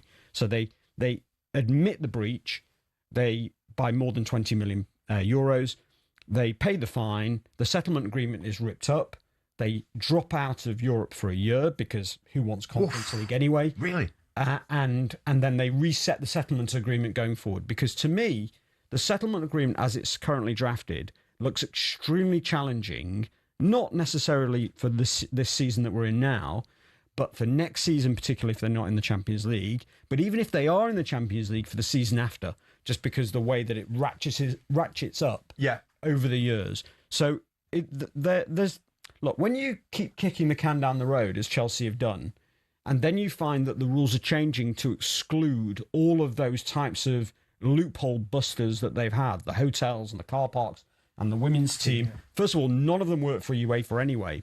But once you run out of those things, you've got to sell players. And you've got to sell players for profit. Now, that is going to be a big challenge for them, aside from the players they don't want to sell. So, fine, of course they can sell Palmer at a profit. He's probably on the books for 30 million quid. They could probably get 110, 120 million quid from somebody. Of course. But they don't want to do that. What they want to do is sell players that, unfortunately for them, because of the way they're structured, they're happy to sell. Yeah. And then there's no profit in them. Right. You raised an eyebrow at the possibility, if the worst case scenario Stefan outlined, would be a ban. Well, or not a ban, but no involvement in Europe for a season. Yeah, in the great scheme of things, if you're not involved in the European Conference League, whilst the principle will aggravate the life out of the Chelsea fans because they think it's an absolute indignation and another example of how this ownership model is not understanding the bigger picture of what the fans actually want from the club, playing in the European Conference League is not worth very much. It doesn't add any cachet, any credibility, and certainly any money. Yeah. So if you're going to take it, you take it then. But what it will do is it will just bring up even further and cement the narrative in the fans' minds that these guys really don't have any idea what they're doing. They're playing with other people's money, and the outcomes are that Chelsea's going backwards. Right. And getting into financial trouble whilst doing it. Stefan, I don't want to dub you as a bringer of bad news, but you're certainly up to the minute in terms of the implications of what goes on in the financial world in football. What impact, regards Newcastle United, and let's finish on this, will Saudi's repositioning in the world of sport have for them? We've seen what's going on with them, especially in Live Golf in recent days. Saudi own Newcastle. Well, in fairness, it may not have any impact because they've actually kept it relatively sensible and arm's length from the largesse that they've had in Live Golf. I mean, if you look at it, they've actually been fairly reserved in the way that they've approached Newcastle. They've just done a training ground sponsor that's not connected with Saudi Arabia. So actually for quite some time they've been fairly, almost surprisingly distant from Saudi. Obviously there's certain sponsorships. Let's not go overboard, but they haven't really invested probably as much as people would have perceived. So I suspect not a major impact. Well, the interesting thing is they keep on making these proclamations from their current chief executive that the 2030 project brings them in line with being a Premiership winning side by 2030. I make the point, there's no parallel universe you can do it unless you're intending to build a stadium. If you're intending to build a stadium, then you're going to go to the well of the PIF fund or whatever it is, because you're going to need 500, 600, 700 million quid or even more. Yeah. Well, I'm just saying 500, 600 million because it's going to be cheaper in that part of the world. But let's say it's £1 billion to build a stadium. That's going to have to come from somewhere. Yeah, that is a PIF thing, but also the Rubens as well, who have stood their corner the whole time. Yeah, it's true. Very, very wealthy family who are, not mentioned often in terms of being the co-investor, but they've stood their corner in terms of every equity line of investment that's occurred to date. So I think the two, I would put that almost in a different category though, because it's not sort of setting fire to money in the way that maybe Live Golf has been over, 3-4 billion quid over 2 years or something. Building a stadium is a 25-year asset. There's more strategy and more thought going behind owning a Premier League football club than there ever was on the vanity play that Live was. Live was just a vanity play with no end game attached to it. It was a PR exposure mechanism that's cost them a lot of money and made no sense. Whereas potentially, as much as owning a football club makes sense to anybody, owning a football club that has a brand like Newcastle in a Premier League with a brand of that structure has more potential upside than ever the Live Golf. Yeah, and with a leading stadium in the whole of the north east. Yes. That feels like it makes more sense, and they'll put property assets around it, and because that's Rubin's core. So I would think that they can make it work on a sensible commercial basis, even apart from the PIF issues. Got you. Stefan, busy morning. Thank you for joining us. It's 11:30. We're live in talkSPORT with Selco, where the trade goes.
Love was in the air in the Garden of England, Kent, at the weekend.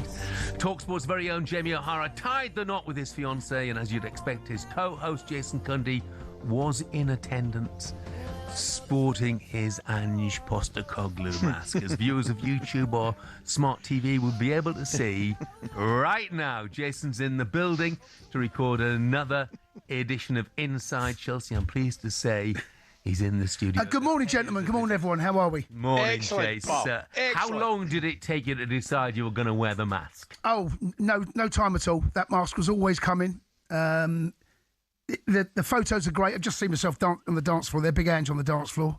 By the way, trying some shapes. Oh, Jace, you took the words out my mouth, mate. I'm going to tell you right now, I can't see Big Ange moving like that. I mean, I love Big Ange. Mind you, he ain't moving like that, mate. Coisty, I've got to tell you, mate, on Sunday morning I paid for it.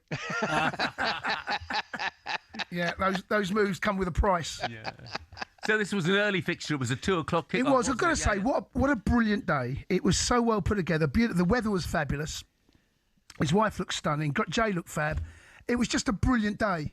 Everything went the way he wanted it to go. Yeah. And then they went to the reception. The reception was fab. And then, as you can see there, I was enjoying myself, throwing a few shapes. The hips were... snake hips came out, which is rare these days for me. Brilliant. But just a fabulous day. Really brilliant day.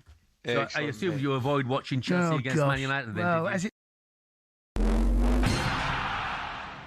As Premier League relegation goes down to the wire for the first time in a while, talkSPORT's Danny Murphy expected more from Nuno's West Ham at Palace. They were on the back foot the whole second half. They looked leggy, which was unbelievable. I thought he made substitutions too late. What does the Hammers' goalless draw do for the relegation battle? Maths isn't Ali or Jeff's strong suit, so here's Steve from Coral on the odds to go down. 4-5 Tottenham, 6-4 West Ham. We think it's a straight shootout. 8-1 Nottingham Forest. Leeds look safe at 33-1. So, yeah, I heard you saying earlier, was it a good result for Tottenham, a good result for West Ham? And I get it when you said it's kind of, a bit of both. That draw relegates Wolves mathematically. Their interim chairman, Nathan Shee, says the fans deserve better. Now, former Chelsea boss Ruud Gullit says it's still too early to judge Liam Rosenior. He's a good coach. The thing is only that, does he has any impact on new players now in the next season? Just give him, he just came half season. Half season is always a risk for any coach. Gullit says Rosenior can only be judged after a full season in charge. Chelsea look to arrest their 4-game goalless losing streak at Brighton tonight. Brighton versus Chelsea is live on talkSPORT from 7 p.m.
It's showtime on talkSPORT with BetMGM. We're ready for the action. Are you? Visit betmgm.co.uk or download the app. 18+. GambleAware.org.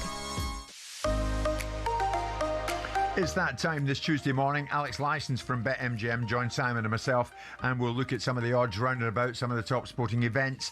Let's start with last night then, and where it leaves the situation, Alex. And I'm talking about Crystal Palace 0, West Ham 0. Yeah, morning guys. Honours even, as you say, and Wolves' relegation finally confirmed. And I was listening earlier, and I completely agree with what you said, Simon. I'm putting that down as a missed opportunity for West Ham. It's not a terrible result by any means, but they've got some tricky looking fixtures ahead, and that was a Palace side who I think were there for the taking. There's a slight change to the market off the back of that. West Ham now into 6-4 from 8-5 to go down. And Spurs now slightly bigger than they were at 7 to 10 from 13 to 20. But this weekend's fixtures are massive, aren't they? West Ham hosting Everton, who've been pretty good away from home this season, and then Spurs facing a Wolves side who've actually beaten Liverpool, beaten Villa, and drawn with Arsenal in the last 3 home league games. And they're also unbeaten against Spurs in the last 6 meetings. You're right, Ali. I mean, when you look at it, Simon, what a weekend it is, isn't it? I mean, this is a defining weekend. This is it. This is if Tottenham are ever going to, I mean, they started to show you signs of the first shoots of recovery against Brighton, and to some extent, I think they could have won that game, and were unfortunate not to. This is the game. It doesn't matter what happens after it. Everything, for me, hinges on this. They'll say there's 4 more games after that. But if they do not beat Wolves and cannot beat Wolves, then I don't see who else they can beat amongst that list of clubs that they're playing. That's right. So they land a glove on Wolves. Are they playing at the same time, Alex, or are they playing in advance of West Ham? Are they in front of West Ham? Because no, they're playing at the same time. It's a 3 o'clock kickoff. Right. Yeah, both 3 o'clock. Yeah. So I mean, I don't see West Ham beating Everton. I don't. But I do see Spurs beating Tottenham. And if that is the case, then all of a sudden the psychological barriers start to come into play. And then Spurs, I just think, I think, I know it sounds really ridiculous and slightly outlandish. I think if Spurs get 1 win, their engines will start. And I just got a feeling from then you'll be really surprised by what De Zerbi might be able to achieve, because he knows they're good enough players. We know they're good enough players. We just know they've cheated their way through this season for a variety of different reasons, whether it's the manager, the owner that they've cheated, the fans ultimately. Yeah. But now we're at the point where cometh the hour, and I think they'll beat Wolves. I really do think they'll beat Wolves. And the question then is, how much will West Ham rue the not being prepared to twist against Palace? And it might be because Palace had a strong bench. They bring people off the bench that are strong, and they didn't feel that they wanted to spin It'll the be wheel. ironic, Simon, on Saturday if Moyes at Everton plays a part in West Ham heading to the Championship. Well, that's why I said last week about De Zerbi and Brighton. On paper, all day of the week, you'd have Brighton beating Spurs. Yeah, all day. Yeah. Because there's nothing to tell you that they wouldn't have done. Yeah. Brighton are in good form. Spurs are in dreadful form. It's at home. Spurs can't beat a rug at home. And yet, ultimately, the Zerbi factor comes in, and Brighton were the team that were fortunate to get a result in that game. Yeah. Let's move it to tonight then, Alex. Brighton-Chelsea, talkSPORT exclusive. Sam Matterface, Stuart Pearce working at that. So what are you thinking in that one? Yeah, it's another big game, and a big game in the battle for the European spots, isn't it? As we know, Chelsea not in great form at all. Coming into tonight, the back of 4 defeats without scoring, and then, as you mentioned, they face an informed Brighton side who've they've won the last 3 meetings between the two as well. I'm looking at the odds, and Brighton at 29 to 20, the draw at 13 to 5, and a Chelsea win at 13 to 8. But my money all day, I think 29 to 20 for a Brighton win is pretty good value, and a win here tonight takes them up to 6th and 3 points clear of Chelsea. But I wondered what you lads think. What's more important for Chelsea? Is it getting back on track with a win tonight and a good performance, or is it full focus on Sunday and getting through to the FA Cup final? Well, I don't think they have the luxury of choice. I was just about to say that. I think you've got to get on with both. Yeah, I mean, the jury seems to be firmly out on all aspects of Chelsea, from the playing squad and its lack of balance, through to the ownership model and fans' perception of its lack of direction and its profligacy, and from the manager that doesn't have the credentials in most people's minds to be in a situation where he's being asked and charged with taking Chelsea back amongst the elite. So with all those things in mind, you've got no latitude. You've got no wiggle room. So that means every outcome has to be an affirmative one. Otherwise, the naysayers, the media will be in one space on the ownership, one space on the manager, another space on the players. Yeah. So they have no luxury. They have to win games or certainly not get beaten. Having said that, Simon, a trophy for Liam Rosenior, weeks after he takes the job, it would be transformative for him. Well, in whose eyes will it be transformative? The fans. I'm not sure it will. I mean, maybe it will. I think ultimately, if that's the best they can get for the season, which may well be the case, they'll take it, and then they'll still spit venom. You know, if you finish 8th in the league because you've stunk the place out in the last 6 games of the season, and you haven't won any games that you shouldn't have won, and you get to the FA Cup final and you win the FA Cup final, the fans will still be saying, yeah, but we're not going back 30 years. We're not an FA Cup final team. Fantastic. We had Ruud Gullit and Glenn Hoddle that presided over successes in the FA Cup before Chelsea became the Chelsea that we now know or knew under Abramovich. So I don't think we'll get any dispensation for it. But the interesting point will it give dispensation in the boardroom? Because it's the boardroom that have made the decision. The boardroom have not sat there and priced in the thinking of the fans and taken it into consideration. Because if they have, if Egbali and whoever else has made the decision have sat there and gone, well, we're thinking about the fans when we make the senior appointment, they can't have done. They're thinking about what they think is right, and they will bring the fans with them as a result of Liam's job. Right. And what he does. And right now, that's not working, is it? Okay, well, anyway, that one tonight, Chelsea down on the south coast at Brighton, and it's a talkSPORT exclusive. Let's finish, Alex, on the EFL Championship tonight. I mean, for example, we spoke about it, Leicester-Hull. If Hull win, it's goodbye Leicester to League One, live in talkSPORT 2. What are you thinking here? Yeah, like you said, the Championship is very much championshiping at both ends, isn't it? As we know, Coventry's promotion confirmed on Friday. A win tonight sees them lift the trophy, but still all to play for in that chasing pack. Ipswich, Millwall, and Southampton coming with a wet sail. Along with Bayern, they are the form horse in Europe. They've took 28 points in the last 30 available. And massive shift in the market there. They're currently 3-1 to finish in the top two. Yep. Just 2 weeks ago today, they were 80-1. And it's just ridiculous the form they're in. But looking at tonight's fixtures, the brains trust on our call this morning, and I do use the word brains very loosely. Steady, yes. We've put together a 5-timer for tonight, and we'd like you to crush our dreams, Simon, and tell us who lets it down. It's Coventry to beat Portsmouth, Hull to beat Leicester, Wrexham to beat Oxford, Southampton to beat Bristol City, and Millwall to beat Stoke, and that's coming in at 40-1 for anyone who fancies that. Well, I think you're on the money of all of them. I mean, the only result that I hope for is that Stoke beat Millwall, with all due respect. I mean, I look at those results and you look at Hull have got to win against Leicester because Wrexham are breathing down their neck. Oxford are down the bottom of the league. You expect Wrexham to win that game, and if they win that game and Hull don't win theirs, they'll be in the top 6 and Hull will not. So it's a massive game for Hull to win to send Leicester down. But I think the only exception may be that Coventry, after the Lord Mayor show, don't have to do much, haven't got to lift a leg. Portsmouth have done great recently, haven't quite got themselves absolutely unequivocally away, but almost. So they need the points more than Coventry do, don't they? Yeah, true. Alex, listen, thank you for that. Just in the passing, Southampton up against Bristol City. I had a chat late yesterday afternoon with Tonda Eckert, who's doing great things for Southampton, and we'll bring you that chat shortly. Thanks to Alex and BetMGM. Visit betmgm.co.uk or download the app. 18 plus. BeGambleAware.org. It's showtime on talkSPORT with BetMGM. Keep things golden with responsible play at betmgm.co.uk. 18 plus. GambleAware.org.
Are you nervous as a player when you're 2-0 up against Wolves? Are you nervous in that game? Are you nervous when you're playing against Brentford and you're playing against Forest? Perhaps Are Arsenal you nervous in perhaps those games? Arsenal bit off more than they can chew, Simon. They were really big in 4 competitions. Is the workload played a part? Well, they fixed that. Maybe that game came just at the wrong time from an Arsenal. But they fixed that, haven't they? That game now. Here's the fact: they've been in this situation twice before, and they've cracked, and it looks like they're cracking again.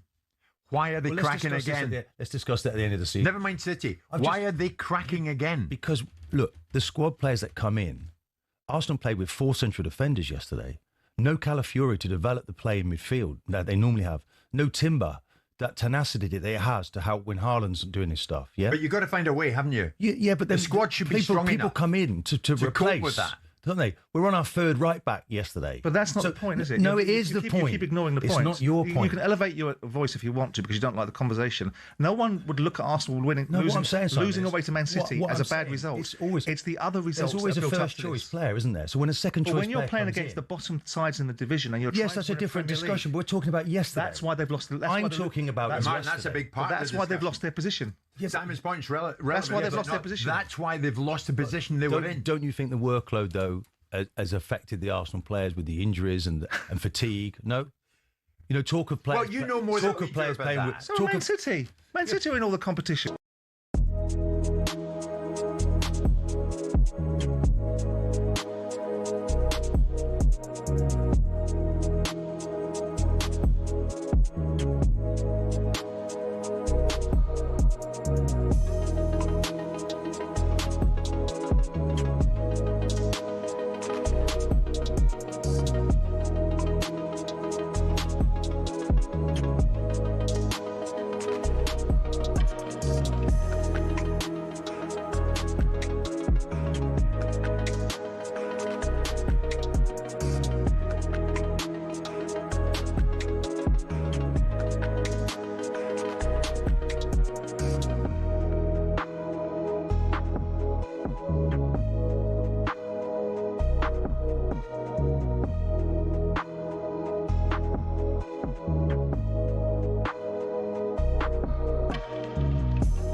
Never a day goes by when I don't encounter someone in the street who talks to me about the show, talks to me about talkSPORT, talks to me about Simon. And I thoroughly appreciate it because we are delighted with what we appear to have created. And it seemed to go down so well with so many people, including, who was my barber in the other day? My barber. I got my hair cut down south near the South Coast, and he was going on about the show, and I was thoroughly appreciative to him about what he thought. Anyway, that wasn't the case, Simon, for Gary Neville, who quite innocently was walking down the street a couple of days ago, as I understand it. This social media, this clip has appeared on social media. It's surfaced showing Gary on a walk with his partner, maybe his wife, and then simply and quite dreadfully being openly abused by some individual who recognised Gary and decided to verbally offload him. Is that Gary Neville? You are? That's what you are. But listen. You I'm filming because you're you got all to know about the working class man you have. Hey, even your own fans have turned against you because you're a. And that was that. How pleasant was that for Gary by this moron who decided just to go for him, apropos of nothing. Gary says what he means and means what he says, Simon. You're pretty much the same. Yeah. Is he now for some reason being held up as the enemy of the working class, or has his image been hijacked by some of the wrong people, including the fella he encountered there? No, I think his image is his own. I think he owns what he says. I think some of the things he says are not right. I vehemently disagree with some of the things he says, but I think that the manner in which that person approached him and the circumstances in which he approached him is unacceptable. You can have a disagreement with somebody. You don't have to descend to that. You don't have to descend to that sort of conversation because you lose the argument. There's many people that make good arguments. You know, I've seen over the years, as much as I hate to mention it, Joey Barton make a reasonable argument, but the manner in which he advances the argument kills the argument for everybody else because he approaches in such a vulgar, uncouth, unsophisticated fashion that the argument becomes killed for everybody else. Yeah. I vehemently disagree with what Neville said. I thought it was virtual signalling, hypocritical nonsense. What he said about the working class white men and the division being sown in this country and the flags being used as a representation of it. I think that was hypocrisy in its finest. I think it was blind and tin-eared to the circumstances that are going on in this country, and I thought it was very clumsy, and he didn't need to do it. But I don't think it merits that. No. I don't think he should be on the receiving end of that. That was sent to me last night by someone I know, and my first reaction was, that's not good. You know, Neville is a cocky sod. I remember spending some time with him in Qatar. I was with he's you. lippy and clever, and for no particular reason. But that's a different conversation. Someone walking up to you in the street when you're walking down the road with a member of your family or your friends and subjecting you to that kind of abuse, albeit he's resilient, Neville. He's a big boy. He can take the bricks. Of course. Right? Doesn't make it right. And it doesn't make the argument right. If you want to have an argument with the Gary Nevilles of the world, beat them in the argument. Don't beat them by browbeating them or physically intimidating them. Beat them in the ridiculousness of their own arguments. That's how you win arguments, not by either cancelling people, shutting people down, or abusing them. You beat them in their argument, because most of the time Neville's arguments are steeped in hypocrisy. But the argument that the guy was referring to, which is about the situation where he talked about the division in this country being predominantly sown by working class white men, I think that was an obscene argument to make, specifically at the time when you've got people being murdered outside synagogues and you've got extremism in this country, which is causing all the challenges we have. And it's not division being sown by working class white men because they happen to want to represent certain standards and values in their country. And I don't know why he'd want to say it, besides the fact he's a virtue signaller. But he said the England flag of St George, if you like, was being hijacked. Yeah, and he talked about division. The exact terminology escapes me, but at the time we were across it and on it, and I remember I gave my response to it. And so my recollection of it was that he used the term division and challenges in this country being sown by the hijacking of the flag by working class white men. And it's not right to say those sort of things, because not everybody that has an objection to certain things in this country is far right. Not everybody that wants to have a difference of opinion about the values of this country is an extreme far right person. And being proud of your country and being supportive of its flag, yes, there are. Absolutely, there are some loons running around that are actually absolutely wrong with everything you want. But there's also a lot more loons in other spaces as well. So was he totally wrong when he said, and I believe he said that the flag, the England flag, was being used in a negative fashion by angry middle-aged white men to stoke division? Yeah, I think he was. In some quarters, is that not right? But when you see a far-right demonstration, what do you see? Blinking England. Well, it depends what everywhere. depends. I mean, this idea of throwing far right around, I don't see people goose stepping down the streets of London. I do see some extreme marches being allowed to go on and no one having an issue with it. And so for Gary to target his own audience and the people that probably pay for Sky to watch his inane utterings at times, and to make it about their division rather than the challenges on the eve or the evening after of some terrible attacks and on Jewish people outside synagogues, on some of the circumstances we've seen, to make that his only point, seemed to me to be a very clumsy way of saying how virtuous you were. And the same way that you sat there telling everybody about the racism you saw Ashley Cole experience, and 20 years later you feel ashamed of yourself. Well, why didn't you do something about it at the time? Yeah, but Simon, hang on. That loudmouth in the street, in fact, that Gary hates working class people. I'm not excusing that. It's silly. Gary Neville does not. That's not silly. No. In the times I've met Gary Neville, he has been delightful company. He's good fun. And as I said, like you, he says what he means what he says. No excuse that I don't give that man any credence for his observations. No. I don't validate it. I don't think Gary Neville should have been on the receiving end of it. I do, however, think that Gary Neville's observations and points I vehemently disagree with, and I made my point at the time, and I reinforce it now. Yeah. But under no circumstances do I think that he should have to be subjected to that. No. But at the same token, the same time, you know, we do have to have resilience in society, and it's water off a duck's back, I suspect, to Gary. It would be water off a duck's back to me, but it doesn't make that fella right. It doesn't make him make his argument particularly well, because you can diminish Gary Neville's argument much easier than calling him an effing this and effing that, and making outlandish claims, although Gary's desire to make it about certain people has brought that kind of reaction out in other people. But I think people should control their reactions better. Otherwise, it empowers Gary and makes Gary the victim, rather than Gary seeking to make everybody else the victim of his judgments. Yeah, I mean, he is a hypocrite. He rides around in a different world space than a lot of these people do. So when you start talking about working class people and what they do and don't do, when you're looking out of your rose-tinted windows behind your gated community, when these people can't get appointments at doctors, can't do this, can't do that. No, but hang on, he's not depriving people appointments with doctors. No, I think Gary's a working class lad, made good. I think when you're making observations about people who are objecting to certain things in this country, and you're turning around and saying that they're working class white men that are sowing division because they happen to believe that there's fundamental things wrong with this country. That's the point I'm making, not whether the fact that Gary Neville has a right to say it or whether someone else should be going up to Gary Neville and abusing him like that. Yeah, sorry you had to experience what you experienced in the street, Gary. Unlike myself, and it was Lewis who was my barber in Horsham the other day, who was a particularly nice fella and cut my hair like that. It's 12 noon.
European places are officially right up for grabs for everybody. Absolutely. And we've our form of late has gone backwards. There's no getting away from it. The Moises Caicedo's form last 3 or 4 months has dipped. Cole Palmer hasn't been the same player since that injury was out for a while. You know, and then compound that, the Club World Cup obviously will have an impact somewhere, but the players that we've normally relied on have not been to the level that we require, and that is a concern. You cannot get away from it. Yeah. Spurs had 3 managers since Chelsea last kept a clean sheet in the Premier League. Yeah, that's what I mean. You know, you can't. It's a bad combo, Jeff. Yeah, don't score. Don't can't keep a clean sheet. It's not ideal, mate, is it? Look, Liam Rosenior, he's only been there since January. Yeah. He's going to be reading the headlines. He's going to know he's got to find some results from somewhere. You can't just keep changing your manager, can you? Well, that trend has continued. Depends what club you're at, but. I don't think that it all. Have this conversation at the end of the season. We've got Leeds in the FA Cup, right? That's going to be tough. Leeds have it formed right at the right time now. They've got their act together. He can't afford to lose that, can he? Well, I mean, no is the simple answer. But getting into Europe, Chelsea have got to have Champions League football. I can't see it. I cannot see it. Leeds right now. If I was a Leeds fan, I'd be going to that game thinking, correct. We're playing Chelsea at the right time, and we're playing Leeds at the wrong time. Yeah. That's how it feels right now. Big.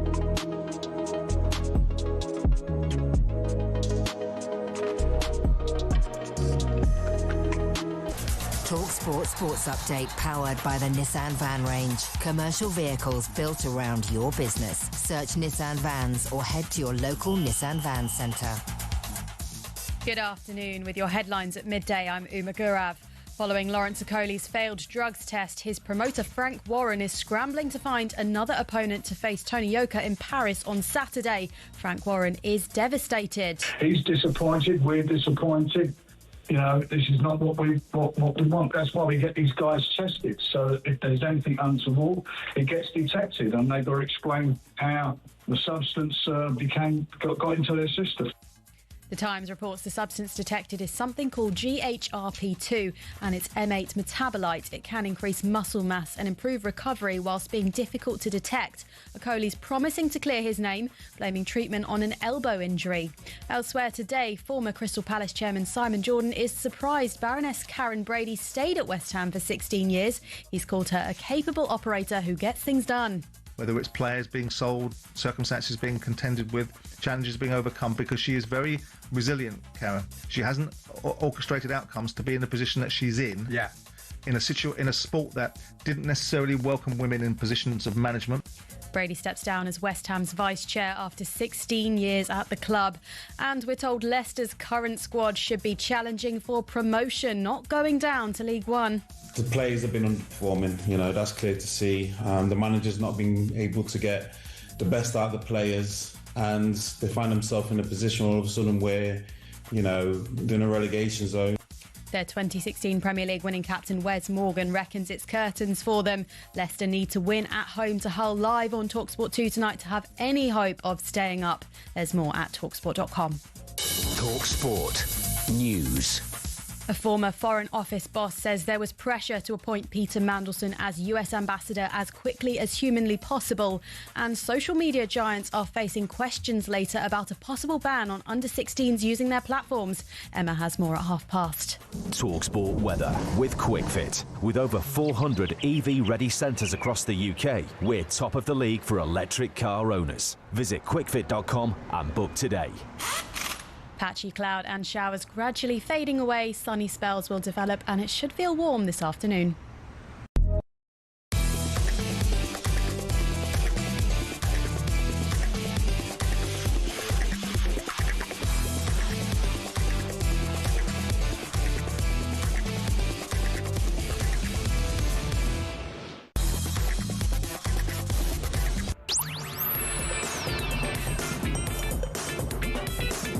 Good afternoon, everybody. 3 minutes past 12 noon. It's Jim White and it's Simon Jordan. What has been a very, very busy morning of breaking news. This is Tuesday, April the 21st. As you heard from Uma there in our bulletin, another boxing event thrown into chaos.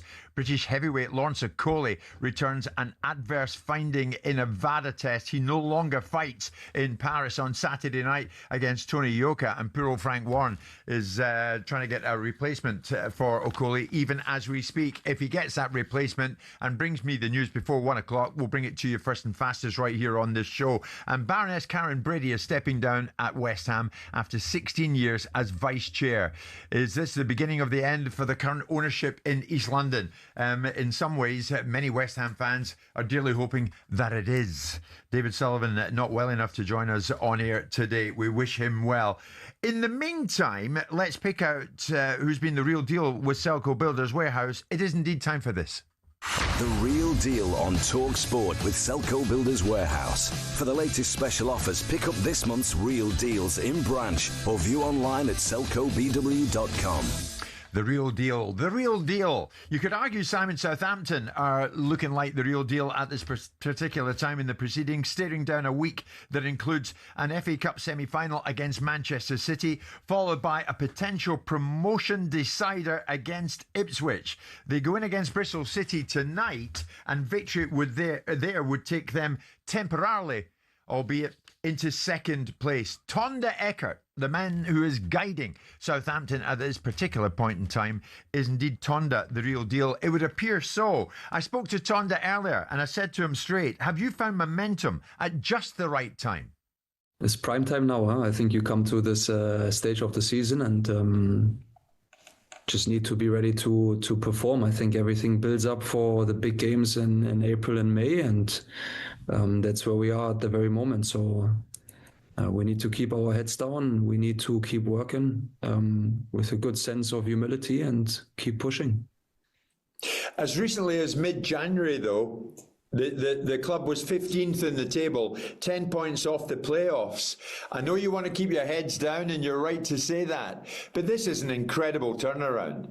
Yeah, I see that this is. I see that those questions are coming. It's just, for me, is not the time to do any big reflections as of now, because you know as well as me that things just change so quickly in football, and you always have the risk to get carried away if you get too much praise along the way. So I'm very happy to push that towards the end of the season. But for now, it's just pure focus, stay grounded and stay humble and keep going. When Will Still left, you took over a team that had won 2 in 13 championship games. Tell me, Tonda, what, in your view, what did you inherit at that time? What was missing? I think the story is always a little bit longer. Obviously, a football club comes from a very difficult season. Then there's a few changes in the summer, and Rightly so. And football, everyone always hopes for things to work out very quickly. And I do understand that, because time is always precious for every single one. But the reality sometimes is that it takes a little bit longer, and it just did. There's reasons for that, but I think that we are at a very good moment now and a very good stage where we have grown together more and more, and now we need to continue to perform. So you play Ipswich on the penultimate game of the season. 3 days before that, you take 30,000 Southampton fans to Wembley to face Manchester City. Donda, would you sacrifice a win at Wembley for 3 points against Ipswich? No, that's not the way I think. That's not the way it works in football. For me, we go into that game on Saturday and need to make sure that we perform in the best way. We know that the bar is going to be very high and that we need to be up to the level. But for me, that Saturday game has absolutely nothing to do with what comes up on Tuesday after. So we take it one by one, and then we see what we get in the end. The bar was high when you played Arsenal, and you cleared that bar. Is it the same kind of plan for City? To clear the bar, yes. The way to get there is a little different, I think. Yes. I think that they are peaking now at this very moment. I think that City has been getting better and better now over the last weeks and months. And yeah, also for them, it's prime time now. So I think that it's going to be a game of two teams that are in a very good moment right now. So I very much hope that's going to be a nice one to watch. And yeah, for us is the same challenge as always. We make sure that we prepare in the best way possible, and we'll be up for the challenge. In your own mind's eye, Tonda, can you see your own plan that you hope the players will implement against Pep City? Not yet, but that's just because my brain doesn't really work that way. We need to win against Bristol tomorrow. That's a big challenge for us. It's just so many games in this month. And then from Wednesday onwards, I work for that plan in my head to unfold, and then hopefully I'll be able to transmit that to the players. You're on such a run right now. Momentum is with you. Expectation is so high. It's a harsh question, but I'll ask it. Would anything other than promotion equal failure? I don't know how much sense it makes at the moment to look too far ahead. There's so many big games coming up. We make sure that we are at full strength for every single one, and then we see what we get in the end. Fair answer. Finally, you mentioned it, Bristol City, managed by 78-year-old Roy Hodgson. Donda, do you think you'll still be managing in 40 years' time? 45, to be fair. Let's see. I don't know how he does it, but I think that's not for me to judge. No, for me, it's a big honor to stand on the sideline next to him. Just so nice to hear from every single one that ever had to do with him, if that is the media side, if that's players, coaches, whoever. Everyone just speaking so highly of him. So I'm very happy to getting to meet him on Tuesday, and yeah, still try to win the game. Excellent. Very happy to be meeting Roy tonight. The game tonight, of course. Southampton. Speaks well, that fella. You like him? Can't not do. Speaks very well. I saw him speak the other day on whether one of the other shows, whether it was the Match of the Day or one of the other shows where you caught an interview that he'd done after a game. I think he's done a remarkable job. Tonda Eckert, I mean, remarkable job. I mean, I knew nothing about him. There's instances of it. You know, Roy Keane did it years ago with Sunderland. Yeah. Ian Dowie did it with me at Palace. This guy's done it with Southampton in terms of turn what was an ailing season into an absolutely spectacular one. In terms of the performance, nobody wants to play Southampton at this moment in time because everybody that they're playing is getting put to the sword, including the team that are top of the Premier League. Is the FA Cup semi-final a distraction for them? I don't know. I mean, they could get their backsides handed to them because Man City are such a good side that on paper you'd expect Man City to do a number on them. Yeah. And I don't know whether that helps or hinders Southampton in terms of they're on an irresistible run of form. They still can't mathematically supersede Ipswich, but they have to play them. So Ipswich have got games in hand over them, and if Ipswich do their job, they should still do what I have envisaged they would have done from the outset, which is get promoted automatically. Right, they're at Charlton tomorrow night. Yeah, I'm going to that. But Southampton, irrespective of how you cut it, have now got themselves into the playoffs. They want to continue the form. They don't want any bumps in the road. and there's nothing to suggest that they shouldn't continue to form in the league. I wonder, to some extent, if the FA Cup is a distraction. It's wonderful to have an FA Cup semi-final. It's wonderful to be in an FA Cup final. They did it once before in 1976 when Bobby Stoker scored the winner, didn't he, against Manchester United? Bobby Stokes. Yeah. And so with right. that, yeah, Bob Stoker was the manager of Sunderland in 1973. Right. Bobby Stokes was the player for Southampton, wasn't he? You look at that and you go, wonderful, but the owner is going to want Premier League football. Now, I know that they shouldn't be mutually exclusive, that you shouldn't have a situation where you can't do both. But it's a tall order for Southampton. They need to keep all their players fit, focused and flying, because they haven't just got these 4 games or 3 games that are left in the Championship. That's right. They've got playoffs. Well, they might have. I mean, if they win tonight, temporarily, albeit, they'll go second. I know, but then Ipswich should have 2 games in hand over them, right, and be a 1 point adrift. And so, with that in mind, you'd expect Ipswich to at least get 2 points out of those 2 games. If not, maybe 6. Sure. And it goes. I think Southampton will finish in the playoffs, and I think there'll be a nightmare for any one of those sides in there. Yeah. Because if you look at Middlesbrough, they've sort of treading water now. Hull are up and down. Yeah. Millwall are good, but I don't think they're that good in terms of being able to overcome this irresistible form that Southampton are in. But what it does is it's a good question to ask him, and I think a great answer from him, which is, does it represent failure if you don't get success? And the success that you've got now is an opportunity to be promoted to Premier League. Yeah. Of course, he's not going to talk about that now and not want to qualify as failure, because he's going to want to keep the momentum going. So I thought he answered it quite well without just, he didn't deflect it. He answered it the way he wanted to answer it. Sure. You like the question, though. But it's a decent question. Yeah. But I think I saw him, I forget what he was saying, but it was just very forthright. It was economic in its observation. It didn't waste time. It didn't flower something up. He didn't flower his answers up there. There's not a great deal of BS baffles brains. It's straightforward. This is what we do. This is how we do it. This is what we're going to do. And I like that. Yeah. I like that. Tonda, thank you very much indeed for the chat. That came out of a chat I had with Dragon Solak the other day. That was our pick for this week's Real Deal with Selco Builders Warehouse. For the latest special offers, pick up this month's Real Deals in branch of view online at selcobw.com. The Real Deal on talkSPORT with Selco Builders Warehouse. Check out this month's Real Deals at selcobw.com.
Everton, they've won just one of their last 15 Premier League home games against Liverpool. At the weekend there, they couldn't do it. They looked like it would be a point apiece at the end of it. Then Virgil van Dijk stepped up, and that was that. Liverpool won in the first Merseyside derby to be played at the Hill Dickinson Stadium. What are we talking about here, Martin? New home, new owners, but same old Merseyside gap. Not really. I thought that if they'd have won that game, Jim, they'd have been right on the tails of Liverpool this weekend. So that, David Moyes has done special things there, I felt. And without not the biggest of budgets, the constraints of the stadium and financial fair play and all the rest of it, and the problems that they've come through, I think they're pretty pleased that they got Moyes back in the position. But to lose like that in the dying seconds of the game would have hurt them. But they're not far away, Jim, from making that next step. Just looking at the league table. Trying to get it up on my pad here, but look, they're 37 points. Yeah, going into the game, I know they're on 55 now, but they could have closed that gap considerably, and Moyes would have been thinking, we want Europe. It could be Champions League, it could be Europa League. It's looking more like Europa League, but I think that's pretty decent when you consider what the club has been through. That changing from one ground to another. There's some difficulties. I think it wasn't until Burnley that they started to win at home, but away from home, he's been quite magnificent. His record's really good. I mean, they're in the pack, Simon, chasing Chelsea. Yeah, I mean, David's done what David does. he is a good manager. I think only a few times in his career, I don't think he was ever given a shake at Man United. I think everyone thought that was a poison chalice straight after Ferguson. I think the only two instances where David's really fallen foul of things was probably Sociedad and Sunderland.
Coming up to 20 past midday this Tuesday lunchtime. It's Jim White and Simon Jordan. We're live on talkSPORT. We're also live on your TV. Wherever you want to watch the show these days, you can do just that. And so many of you are doing that. We're delighted about that. Last month, former Chelsea owner Roman Abramovich was told that the UK government was preparing legal action against him for failing to do the right thing in releasing £2.5 billion from the club's sale.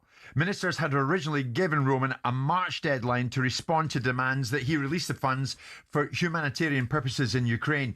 Now, in December, Prime Minister Sir Keir Starmer threatened Abramovich with court action. Today, Mr. Speaker, I can announce that we're issuing a licence to transfer £2.5 billion from the sale of Chelsea Football Club.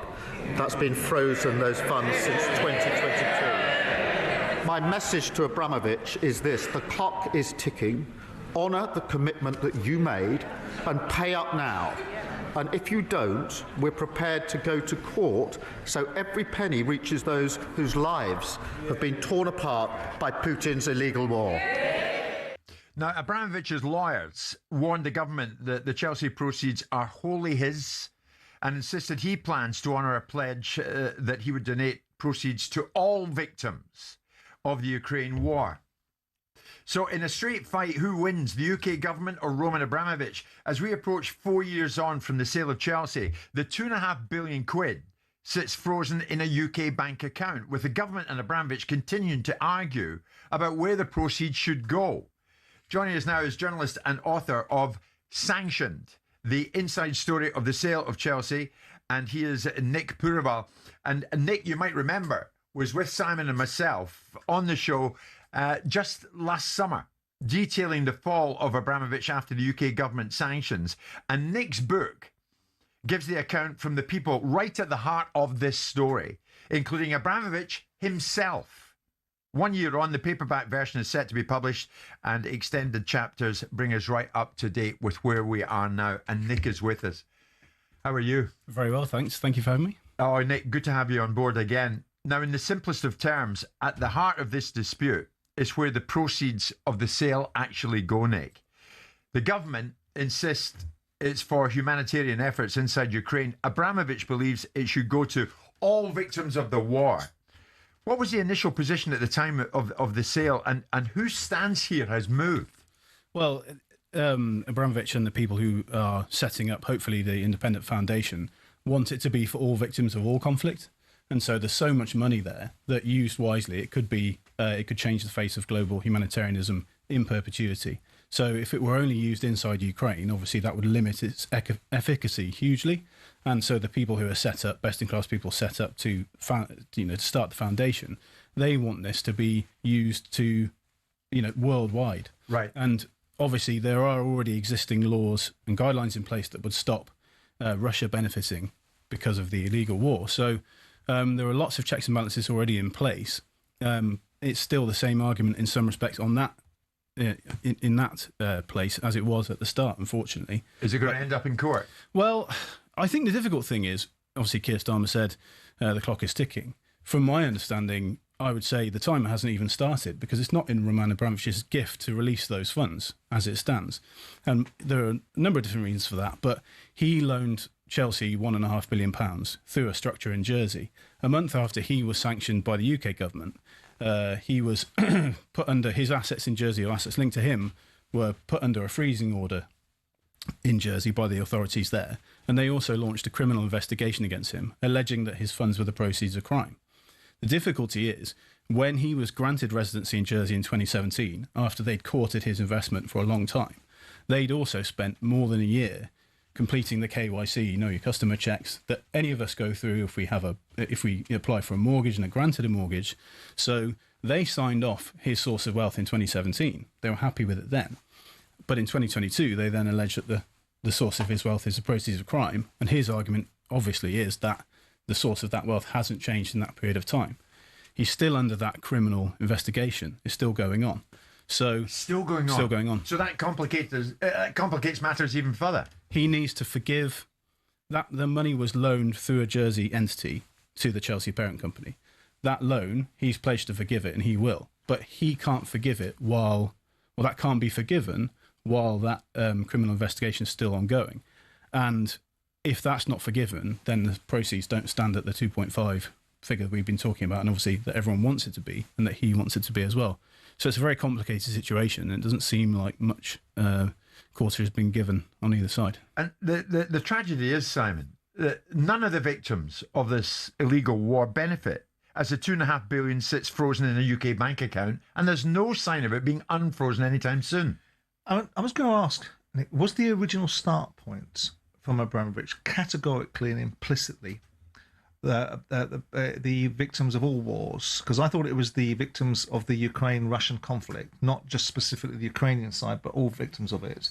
And it's now seeming to be mushroomed up to a bigger scenario. It was always all conflict, because Mike Penrose, the former head of UNICEF UK, who's set up to lead the foundation, that was his recommendation, because obviously with more than 30 years in humanitarianism, his argument so that was is implicitly understood by Abramovich, implicitly briefed in to the government at the time, which was the Tories at the time. In the sale document.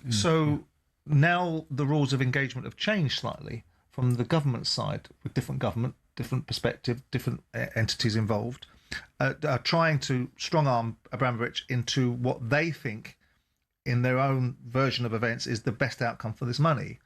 And with respect, whilst he was being sanctioned by a UK government and had to do what he was doing before it was taken from him anyway, the reality of it is that I think the UK government are on very infertile ground. And I think they're going to find that out. And Starmer's little grandstanding in front of the House of Commons, a bunch of neighing and braying, most of the time idiots that don't know what they're talking about, is going to come unstuck, I think, because that is something that he's playing to the gallery for. I think you'll find that this is going to be tied up for quite some time. I mean, it doesn't look, Nick, it's immensely complicated, but it doesn't look as if this is going to be resolved anytime soon. The government need to drop hands. I don't know what the point is. I think they need to drop hands.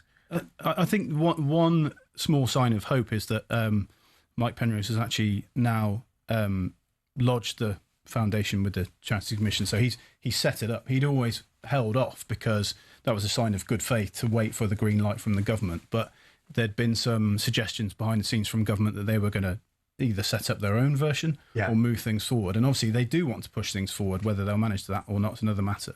Yeah. But Mike Penrose has set up the foundation, with a number of trustees.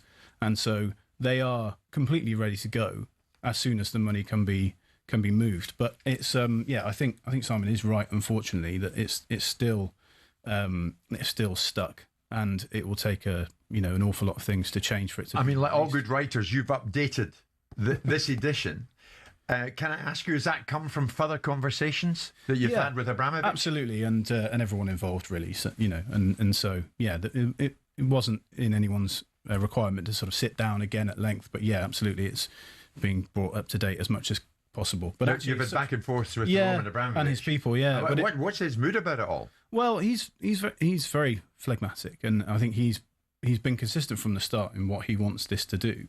So what he wants is for this money to go to this independent foundation, and he's been consistent on that, and his position isn't going to change. And I think he has always been clear that he's taken his hands off and walked away from that, and that won't change. And he's always been clear from the start that if the sanctions were lifted, and the money would be then his to do as he saw fit with it, but he would then still set up the foundation anyway. So he would still do what he said he was going to do. Yeah, he would still make the donation. I mean, Simon, when you look at it though, Messi's sale proceeds, the illicit payments to facilitate transfers.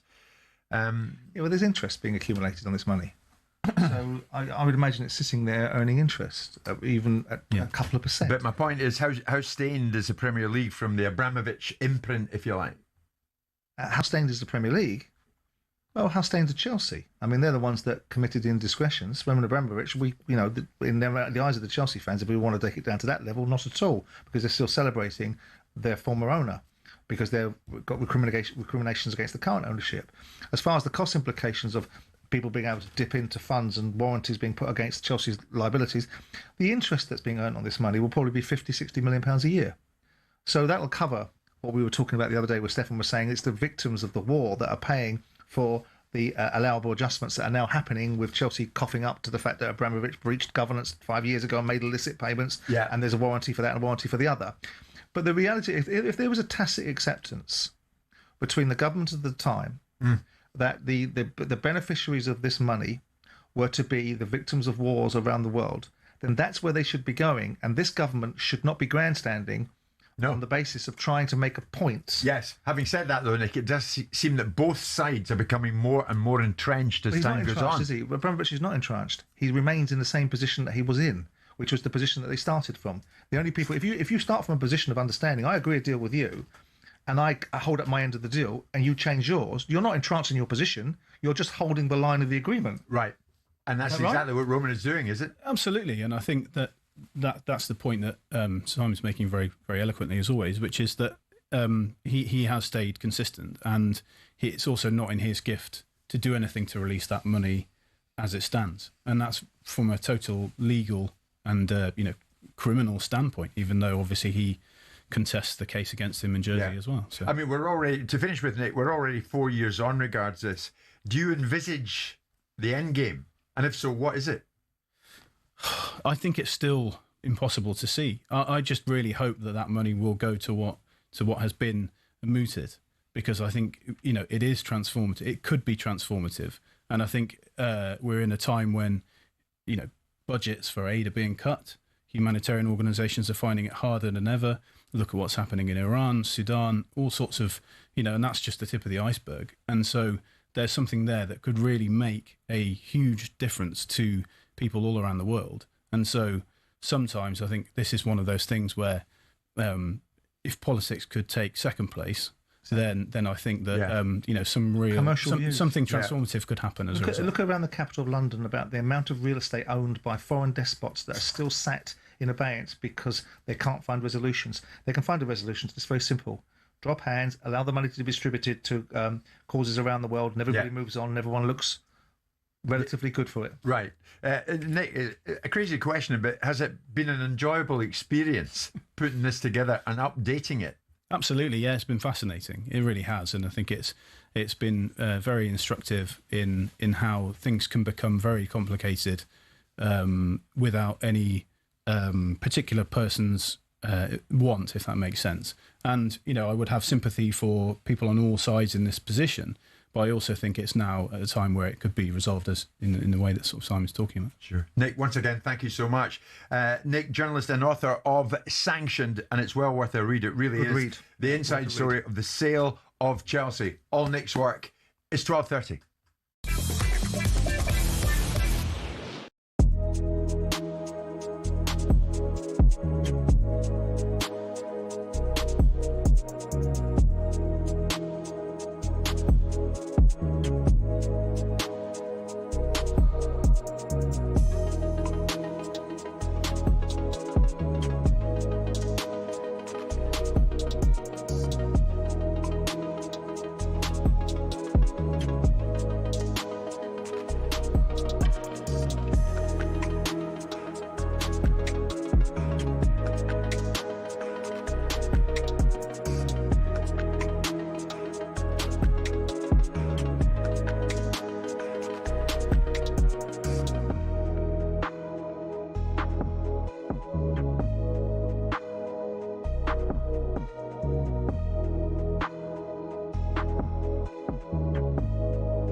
What about Forest? Last four of a European competition, and they moved 5 points clear of the drop zone with that come-from-behind win against Burnley. But, of course, all the headlines are Morgan Gibbs-White. Now, look, he wasn't included in the 35-man squad for the last two England internationals. There's been a bit of a clamour for him to be given a chance. Is it too late for him? No, not at all. And a number of reasons. If he keeps continuing that form, but I mean, his hat-trick was excellent, particularly goals 2 and 3. I thought the header was superb. I thought the finish for number 2, the volley at the back post, was excellent as well, and a good finish for the first one. So it's a brilliant hat-trick. How many times have we said it, Jeff? Those two games, that 35-man squad ended up a good squad to miss, right? It really did, because the games, and there was nothing in any of the games where you'd think, oh, he's done himself a lot of good. He's done himself, you know what I mean? Because in terms of the final squad for the Americas, I looked at it, I think there's 3 or 4 players actually in the squad have done themselves more damage than good. So, in answer to your question, Gibbs-White, no, I genuinely don't think it is too late. And I understand the clamour, not just from some of the Forest fans, for him to be in that squad. Do you think he will be? If I was going to be brutally honest, I don't think he will be, Jeff. No, I don't.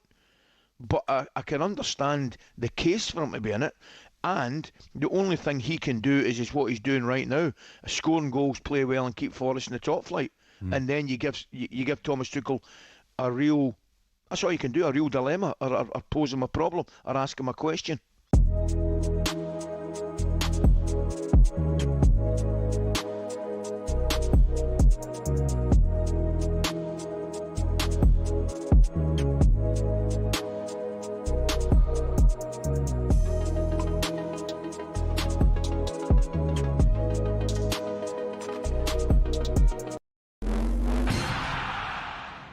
As Premier League relegation goes down to the wire for the first time in a while, talkSPORT's Danny Murphy expected more from Nuno's West Ham at Palace. They were on the back foot the whole second half. They looked leggy, which was unbelievable. I thought he made substitutions too late. What does the Hammers' goalless draw do for the relegation battle? Maths isn't Ali or Jeff's strong suit, so here's Steve from Coral on the odds to go down. 4-5 Tottenham, 6-4 West Ham. We think it's a straight shootout. 8-1 Nottingham Forest. Leeds look safe at 33-1. So, yeah, I heard you saying earlier, was it a good result for Tottenham, a good result for West Ham? And I get it when you said it's kind of, a bit of both. That draw relegates Wolves mathematically. Their interim chairman, Nathan Shee, says the fans deserve better. Now, former Chelsea boss Ruud Gullit says it's still too early to judge Liam Rosenior. He's a good coach. The thing is only that, does he has any impact on new players now in the next season? Just give him, he just came half season. Half season is always a risk for any coach. Gullit says Rosenior can only be judged after a full season in charge. Chelsea look to arrest their 4-game goalless losing streak at Brighton tonight. Brighton versus Chelsea is live on talkSPORT from 7 p.m.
It is now officially Tuesday lunchtime, just gone 12:30. Jim White, Simon Jordan, live in talkSPORT. Thanks to Nick Purawal. This really is a good read. Sanctioned the inside story of the sale of Chelsea Football Club. We're going to stick with Chelsea. Chelsea in action tonight. They're down the south coast up against Brighton at the Amex, live and exclusive on talkSPORT. And the match follows 4 consecutive defeat, with Chelsea's Champions League qualification hopes very much fading. So the pressure's on. Of that, there is no doubt. And going into this game, Liam Rosenior was asked, did he feel the support of the Chelsea ownership? 100%. They've been supportive of me in our daily conversations. The sporting directors involved, they've been magnificent in their support of me and the team. And we're aligned, and we know we need to win games of football in the now. I don't think it's not that needing reassurance. It's about being open. It's about seeing where I've made mistakes, where we've made mistakes, where we need to improve, and having open, honest, challenging conversations makes the process better. Because if you're not honest and you don't hold your hand up to mistakes, you're never going to improve. You know, I have made mistakes. I'm going to make more mistakes. Every coach does.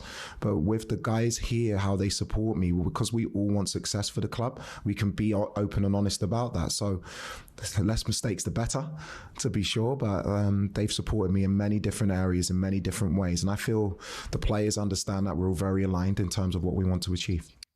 You know, you can't help but admire Liam. He's still got that bounce that he brings every time when he speaks. So he should have. He should be living his best life. He's been given a wonderful opportunity, and he's got a moment of adversity at this moment in time, which is stretching beyond the level of acceptance to the Chelsea fans. So he's got to get his boots on, metaphorically, and his players have got to get them on literally, and start winning football matches. But, you know, Liam is going back to his old club, Brighton, so we hope for some goodwill tonight, won't he? Not that he'll be getting any voluntarily. He has to start laying a claim for being in the dugout. And the claim that he's got is that obviously the Chelsea ownership saw something in him at Strasbourg that gave them an inside track as to why they think he'll develop into a manager. There's no doubt with Liam that you were buying something, investing in something that you thought could become something, because I don't know the thinking behind Eghbali's decision. I spoke to him about it, but I don't know really the thinking behind it in terms of what he saw in Liam that made him make the decision. But it's an investment in time and space. And the problem with football is you don't get either in the football fans' minds unless you're winning games. And now they've now gone on a run of form, which is not acceptable to Chelsea fans, not acceptable in the timing of the outcomes for Chelsea as a season-ending finale, which means they could potentially be out of Europe. Yeah. And is now making people question Liam more than they already did. They questioned him coming in for the qualification point of view, from the experience point of view. They questioned him from the manner in the way he speaks and what he looks like. All of these things have become fair game to football fans. Whether it's, if you start getting memed by people, then you've got a problem. So whilst I like Liam and I think he's a good manager and has good potential, I always felt there was an element of you've got to be here for the long haul. You can't, if you're going to give this guy a job, you've got to be prepared for some challenges, and you're going to have to take some time and let him develop. Were they always right to appoint him though? Because it goes to my point, Jim. The depth of his CV, is that questionable? It goes to my point. I mean, we questioned Roberto De Zerbi. He had a long list of clubs, and all of them lasted for 15 minutes. Right. And the fact he bounced around all different clubs didn't necessarily give you a blueprint of how wonderful he could be and how good he was at Brighton. The problem with Chelsea, it's not your normal football job. It's steeped in a history of the last 20 years of having bought success with an owner whose ownership model is becoming unwound, because we're seeing that they cheated to achieve those outcomes. But they've still got the success in the fans' mind. And so with that in mind, he's not managing a club where time's going to be given. So for me, it's a brave decision. Whether it's foolhardy and brave, I don't know. Do you think they would have appointed Liam had they not owned Strasbourg? No, of course not. No. Of course well, that's significant. There's no parallel universe where they would have done. Because there's there's nothing about Liam's performances at Strasbourg that really separate him from the winners that you could have gotten. Yeah. The only thing that gives him the job at Strasbourg is A, they know him, B, they can see they can see the vision for him. So the people that are questioning that judgment are going to have to be patient, and Liam's going to have to be given time. And if you're not going to give him time, what was the purpose of bringing him in? Because there was no parallel universe where Liam was going to overcome Pep Guardiola, overcome Arteta, overcome some of these more experienced managers in a more established club in directional terms, because Chelsea have been beset by upheaval over the last 2 or 3 years, overnight. So I think Ruud Gullit said it in one of his interviews. You can't judge him by now. You've got to get him through pre-season. get him into the next season, get him to get himself into a situation where he's in control of the playing squad, get those out that he doesn't really want there, get some people around him that he does want there in terms of the team, and then you go with next season, and that's when you judge Liam. Actually, Simon, you're right. Ruud Gullit, of course, who played for Chelsea, knows the club well. He was speaking at the Laureus Awards, and he threw in his threepence worth on Rosenior. He's a good coach. The thing is only that, does he has any impact on new players now in the next season? Just give him, he just came half season. Half season is always a risk for any coach who comes. We saw that with Man United as well. Half season you come, you are a good coach, you are fantastic doing Portugal, and all of a sudden it doesn't work. So you need to start from the start of the season, because then you have still opportunities to buy the players that you want as a coach. Now you have to deal with what you have. So therefore, we can only judge him after next season, not now. Okay, I wonder how many fans will go with Ruud. He's a well-respected figure, of course. But they won't. They won't. And that's because, by and large, at the moment, they're not entirely sure what the ownership gets up to. When you look at it, they've got every right to think that. There is an argument, Simon, the managerial recruitment under this ownership has been far more questionable. I think that's right. Liam, the sixth manager in 4 years. I mean, when you think of it, you almost forget the ones that went before. Tuchel, Potter, Lampard, Pochettino, Maresca, and now Liam. Yeah. I mean, each one of those got their own story, haven't they? Tuchel was out the door before they'd even got any relationship with him, and based upon his behaviour at the time, I make that right. And if anyone really understood it, they'd probably do the same if they were in a position of authority. You then look at Potter, that's a bad appointment. It's a bad appointment. Pochettino, they just weren't. They had diametrically opposed views, and Pochettino only got it right at the back end of the season. Only got it right and stole a little bit of victory out of the jaws of defeat and made it look better than it actually was. Maresca, did okay. Talked himself into a cul-de-sac and got himself out the door by resigning because he had a tantrum about things he didn't like. So all of them have a story, but in the middle of it is the ownership. So the ownership has to take responsibility. The ownership has to take responsibility for the optics of the way that it's gone. Because really and truly, this ownership should be all conquering heroes.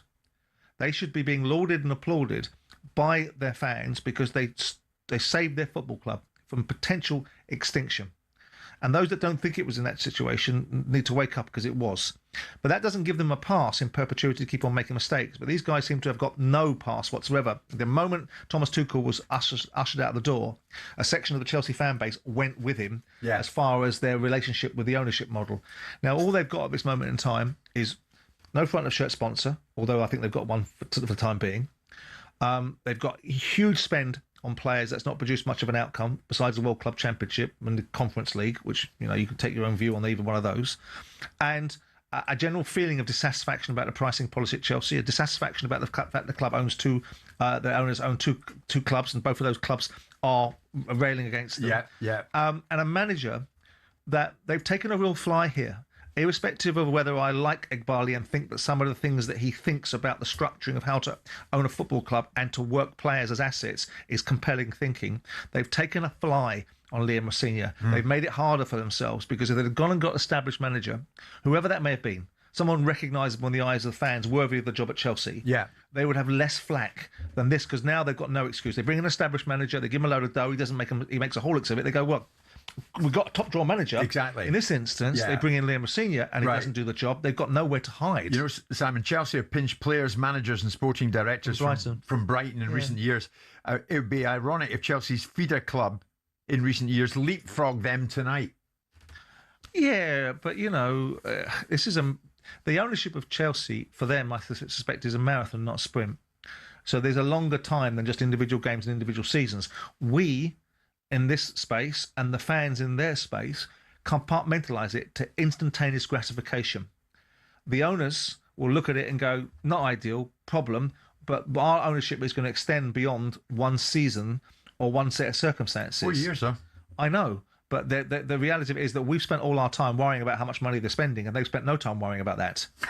And everyone else has spent so much time being offended by how much money they've spent, and they've not been concerned by it. So all of those things illustrate that they've got a certain mentality, but somewhere along the line, in a football term, they have to deliver more. Right. And the World Club Championship will be great for them. They'll bask in that reflected glory. They would have expected more this season. And if they then subsequently, as Stefan was talking about, have 200 million, they'll have 200 million taken out of their cash flow. If they come out of the World Club, they've got the World Club Championships this year and no Champions League next year, and they replace it with a conference, that's not going to be 100 million fix. That's going to be 150 million fix that they're going to have lost. Now, they don't seem concerned about it. They don't seem concerned about it. And whoever's money it is that's propping it up, and however they're funding the situation, is a big concern for the Chelsea fans, because they now think that Chelsea are in massive debt and in problems left, right and centre. Look, the Liam Rosenior situation will either be right or it'll be wrong. I know that sounds like stating the bleeding obvious, but if you put Liam Rosenior in, you might as well give him some time. Okay. Otherwise, what was the purpose of putting him in? Did they win tonight? I don't know. Go on, Brighton. I don't know. I mean, Seagulls. No, obviously because it's Brighton, I would much prefer Chelsea to win. I would like Brighton to win. There you go. And I'll meet you at 10 o'clock in the studio tomorrow. It's live in talkSPORT, Brighton-Chelsea, as we approach 10-1.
So what's going on at Newcastle United? Newcastle made it 3 defeats in a row, 8 losses in the last 11. They were beaten 2-1 at home to Bournemouth.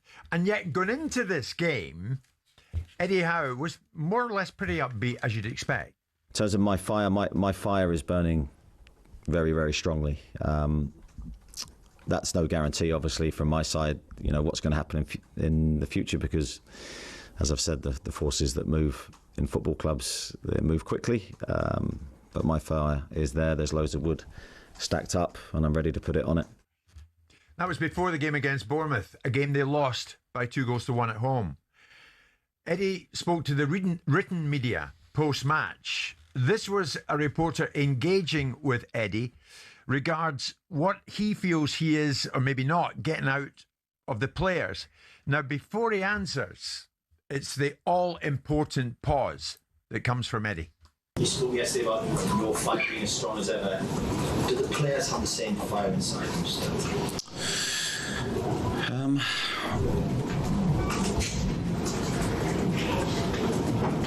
Yeah, I mean, I'm hesitating because I'm speaking on behalf of other people, and that's very difficult to do. I believe they do, and as I say, from what I see in the training ground, I don't see any sense of poor attitude or poor commitment to their work. I see a group of players that are always...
boxing update on talkSPORT with DAZN, the global home of boxing. Sign up now at dazn.com/boxing. Yeah, heavyweight season on DAZN. On May the 9th, Fabio Wardley makes his first defence of his WBO heavyweight title against IBF champion Daniel Dubois. That's in Manchester. You're looking forward to that, Simon? Very much. May the 23rd, thank you. It's glory in Giza as Usyk faces Dutch kickboxing legend Rico Verhoeven with the WBC heavyweight title up for grabs. Looking forward to that? I have to say, having met Rico, I actually am now, yes. Yes, I know what you mean. Huge nights, one destination. Join DAZN Ultimate now. Get 12 plus pay-per-views a year, including Wardley, Dubois, Usyk, Rico, at no extra cost. You've got an interesting guest on Top Boxing, have you not? I do, Do you want to tell me about that? Yeah, I'm in the land of the vertically challenged. I've got Nazim Hamid joining me with Spencer Oliver. I feel like an escapee from Fantasy Island. The plane. Brilliant. So it's you, Prince Naz, Spencer and Paul Smith. And the full episode will be available on the Top Boxing YouTube channel later this evening. I'll stay in and watch that. I will. Connor Benn, surprise, surprise, has signed a multi-fight, multi-year deal with Zuffa Boxing. Initial reports were they'd signed a one-fight deal. To be fair to you, Simon said, there's very little chance of that. So it's now a 2.5-year deal comprising of 5 fights. Last week, the people that used to have Connor, Matchroom, with their chief executive, Frank Smith, and he doubted that it was a one-fight deal. I mean, if you believe that he's been paid $15 million for a one-fight deal in a 10-round warm-up fight, £150 against a guy we wouldn't have put him in against, then, you know, good luck to you. But I won't go into too much detail of that. Look, I think... So it's not a one-fight deal? I don't believe so. But let's see. I mean, who on earth... Unless... If it is a one-fight deal and they're paying him that much money, then the shareholders of TKO need to have a good look at what they were doing. But, yeah, it's going to be interesting. You were right, Simon. Frank was right as well. Frank Smith was right on that. And very soon after that, Dana White, alongside Connor Benn, announced that it was a multi-fight deal.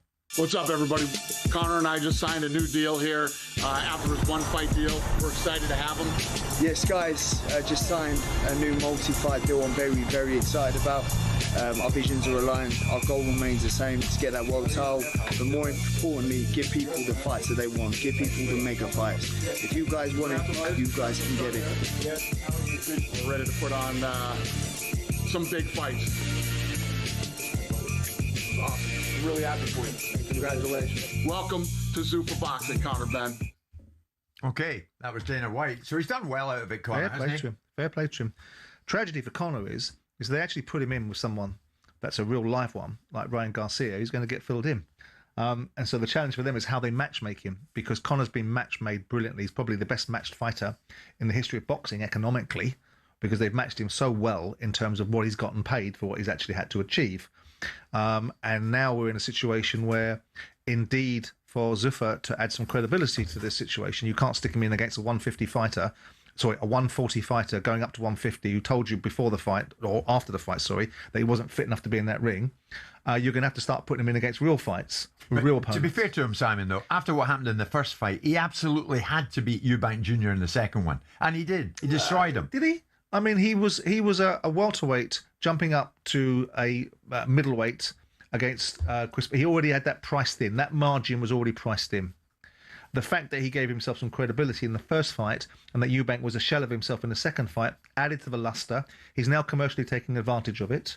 And fair play to him. Absolutely fair play to Connor from the circumstances that he found himself in 4 years ago, which he's never accounted for and never fully explained and never provided the documentation as to the reasons why he was cleared, because we all know why, because he can't.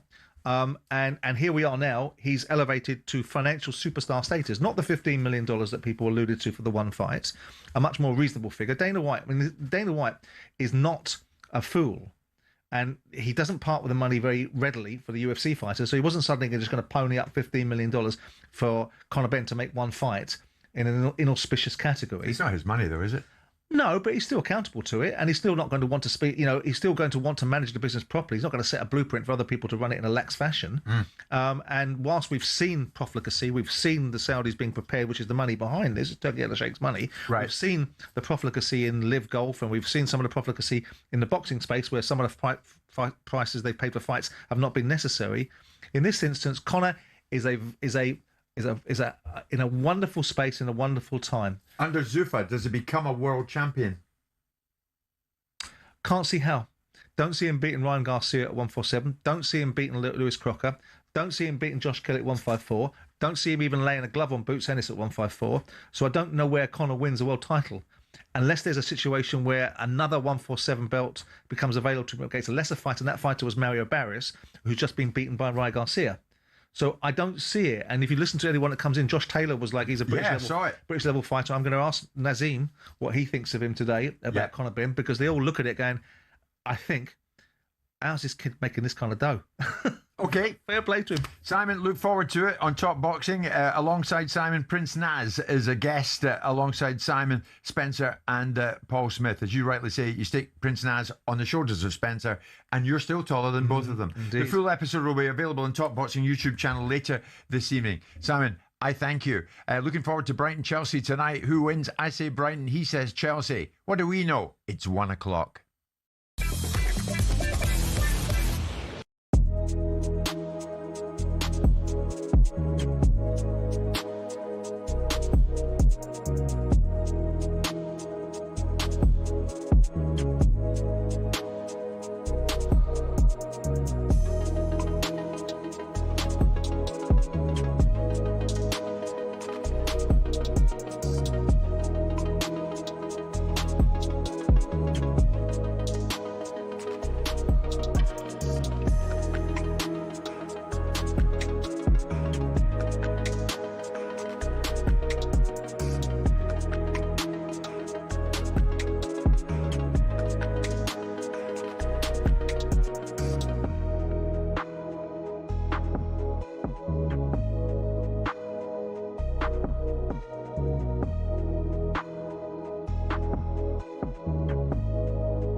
Of course, you've been working hard for once, and have worked out how many points City and Arsenal Well, will I've got it all finish on. sorted. Just to clarify, put everybody's mind at rest. City next game, Burnley 3 points.